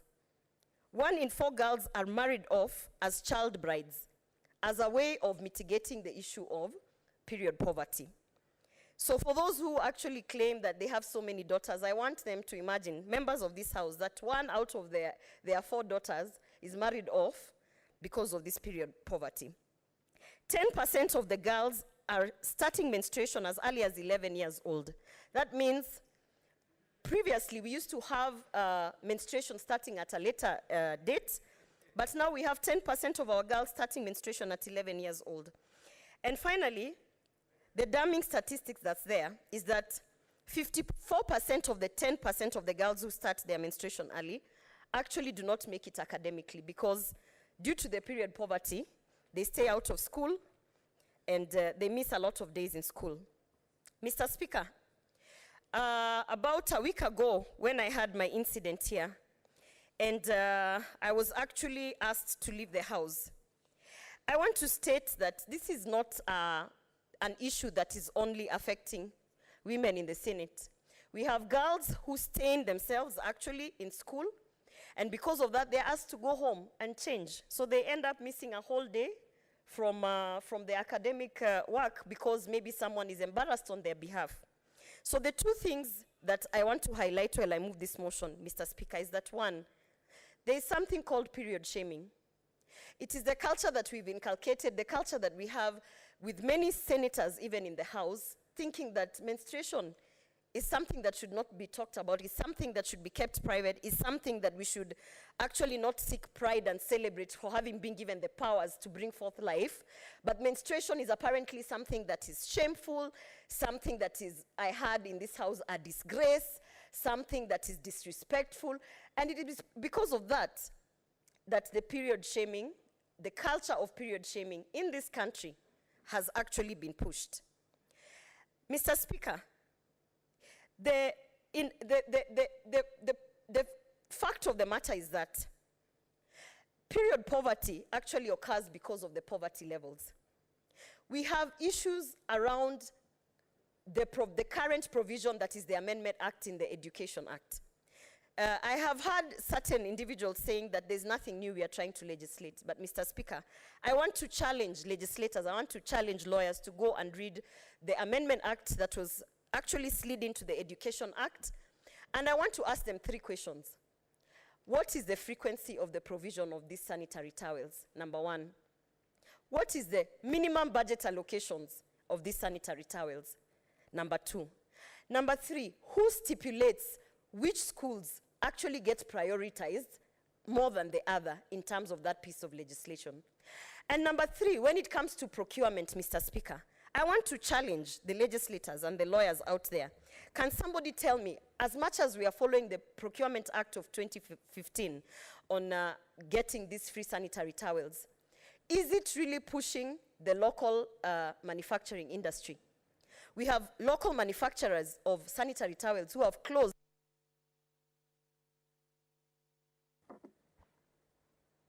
Senator Aroba, I believe your time is up. All right, fine. Go ahead. Mr. Speaker, I believe I have 20 minutes as a motion mover, so this has been my worry actually. Yes. So I want to say, Mr. Speaker, that the stigma and the period shaming that we're having is because of one thing: the lack of access to sanitary towels. And we want to deal with 2 things when we are legislating. When I'm moving this motion and we are going to debate, the 2 things that I want us to delve into is the period shaming and the period poverty. Both go hand in hand. Mr. Speaker, for purposes of the men in this House and for purposes of probably the male gender that is following and they are not aware of what I'm talking about, women have periods. We actually menstruate every other month. We bleed. It comes out of our body for 3 to 4 or up to 7 days, Mr. Speaker. That is a fact. It is a biological fact, and it is not propaganda. While we are bleeding, which should last for 5 to 7 days, Mr. Speaker, we need to find ways to be able to carry on with our duties, to stand in Senate and speak. If it's the girls, to be able to continue with the classes. And that's what we are calling the menstrual hygiene products. Those are the things we are calling sanitary pads. Those are the things we are calling tampons, menstrual cups, and all other menstrual products. Mr. Speaker, we need up to 6 pads, sometimes per day, sanitary towels. I want to break it down. 6 sanitary towels, it means that from the moment you wake up in the morning to the moment you go to bed, which we still wear the sanitary towels, we need this so that we can be able to continue with our duties. Mr. Speaker, that means that on average, you need 30 pads on average for a person who's bleeding heavily. 30 pads every month. I want to make a comparison so that you understand that the shadow pandemic that we are dealing with is actually a serious issue. 1 pack of 7 pads costs up to 90 Kenya shillings. And if you may need 2 packs or 3 packs, on average, you're using 360 shillings per period, Mr. Speaker. So when we are saying lack of access to sanitary towels, it doesn't mean that the sanitary towels are not there. They are there. But girls and women cannot afford these products. So what do they do, Mr. Speaker? In some areas of this country, Mr. Speaker, we have girls going out under a tree, digging a hole, and sitting on the hole time of their menstruation. I want you to imagine that. I want my fellow senators in the House to imagine that today they are missing the session because they are sitting in a hole somewhere in Samburu. They are sitting in a hole somewhere in Kisii County. They are sitting on a hole somewhere because they have to bleed out on a natural process. That is the reality that is there. Mr. Speaker, when you go to prisons, we have some of the prisoners actually sharing sanitary towels. The visual image of that is that when I am not on my heavy days, I use a sanitary towel, I feel as though I might not be bleeding too much, I pass it over to a fellow prisoner because she's on her heavy days. These are the visual images that I want people to imagine, for lack of a better word. So, Mr. Speaker, when I walk into the House with an accidental stain, and that in itself is such a gory, it's so difficult for my fellow senators to be able to put up with, to the extent that they demand that I have to leave the House. I want them to imagine their constituencies. I want them to imagine their electorate, their bosses who gave them the votes, sitting on a hole the whole day because they cannot afford these sanitary towels. I also want them to imagine their daughters. I had Senator Boni Halwale in the past saying he has so many daughters, he has so many wives, and so therefore he understands the issues of women. I would like for Senator Boni Halwale to imagine all his daughters and all his wives digging holes every single month, sitting on them so that they can be able to bleed in peace because they cannot afford these sanitary towels. Or I want them to imagine, for instance, that the lastborn, who does not have a heavy flow, can use a sanitary towel, pass it over to one of the wives because the wife has a heavy flow, and use the same sanitary, because that is the reality that we have as Kenyans. This is a real issue. It's a shadow pandemic that we seriously need to look into, and that is why I am moving this motion so that we can be able, for once, to discuss candidly and openly and debate on matters that directly affect those who have elected us to this House, so that we can come up or support the bill that I'm bringing to the House with an understanding that this is a real shadow pandemic.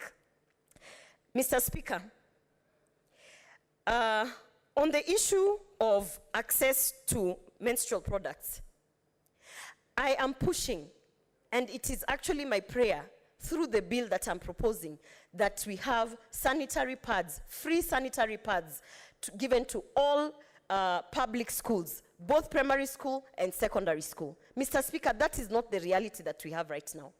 Yes, there could be one line in our law that states it should be done, but it is not the reality. So we need to find ways to make it a reality. That is the first thing that I'm pushing. Mr. Speaker, on the issue of menstrual stigma and the misinformation, when I came to the House, I had fellow senators telling me it is not possible. There is no way you can have an accident. For sure, you know when you're having your periods. There was a lot of misinformation around that. Just because you do not see the accidents that we women have when it comes to menstruation does not mean that they don't exist, Mr. Speaker. There's a lot of misinformation that is actually guiding the period shaming. There's a lot of misinformation that is actually even guiding the policies in this country.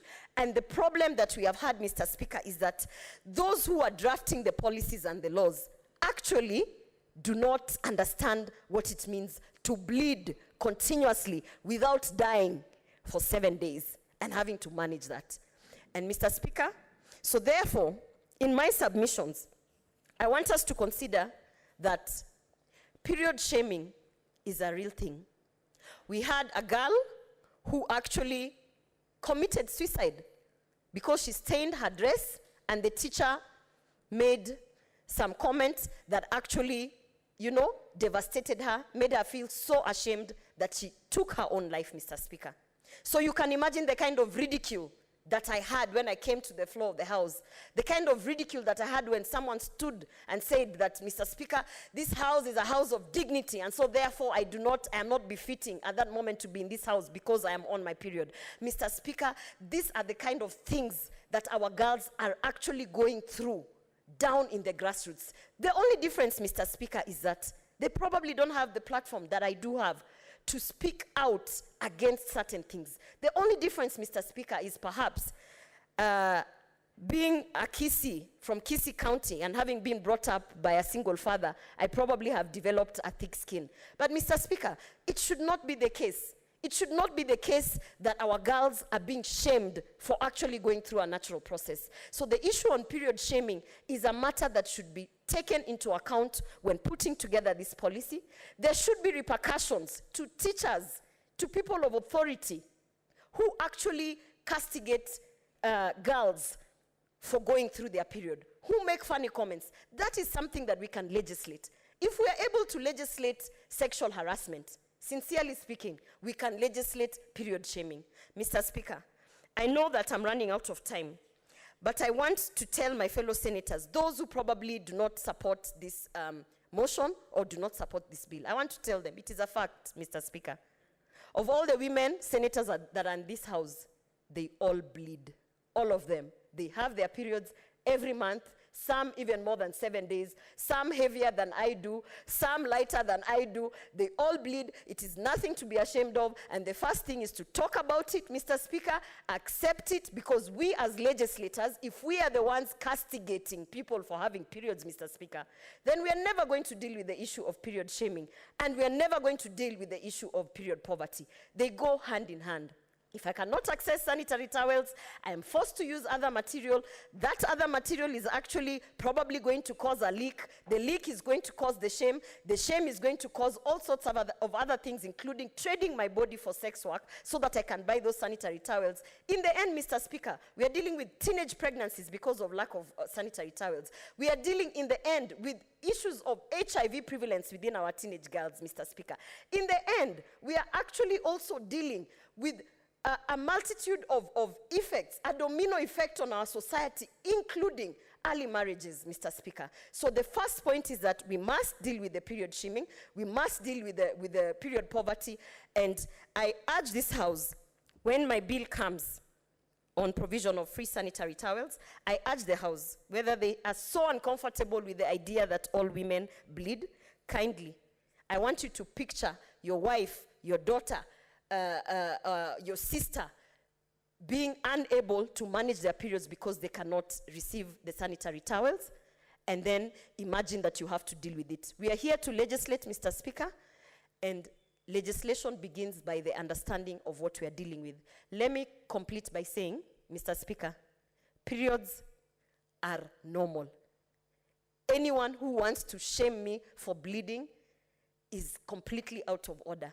And I urge this House to adapt, that it should never be in the history of this House again for any woman to be kicked out of the house because of actually having stained their dress because of a period accident, Mr. Speaker. Thank you so much for this time. And to my fellow senators, tafadhali, kindly support the bill that is coming to the House. Thank you.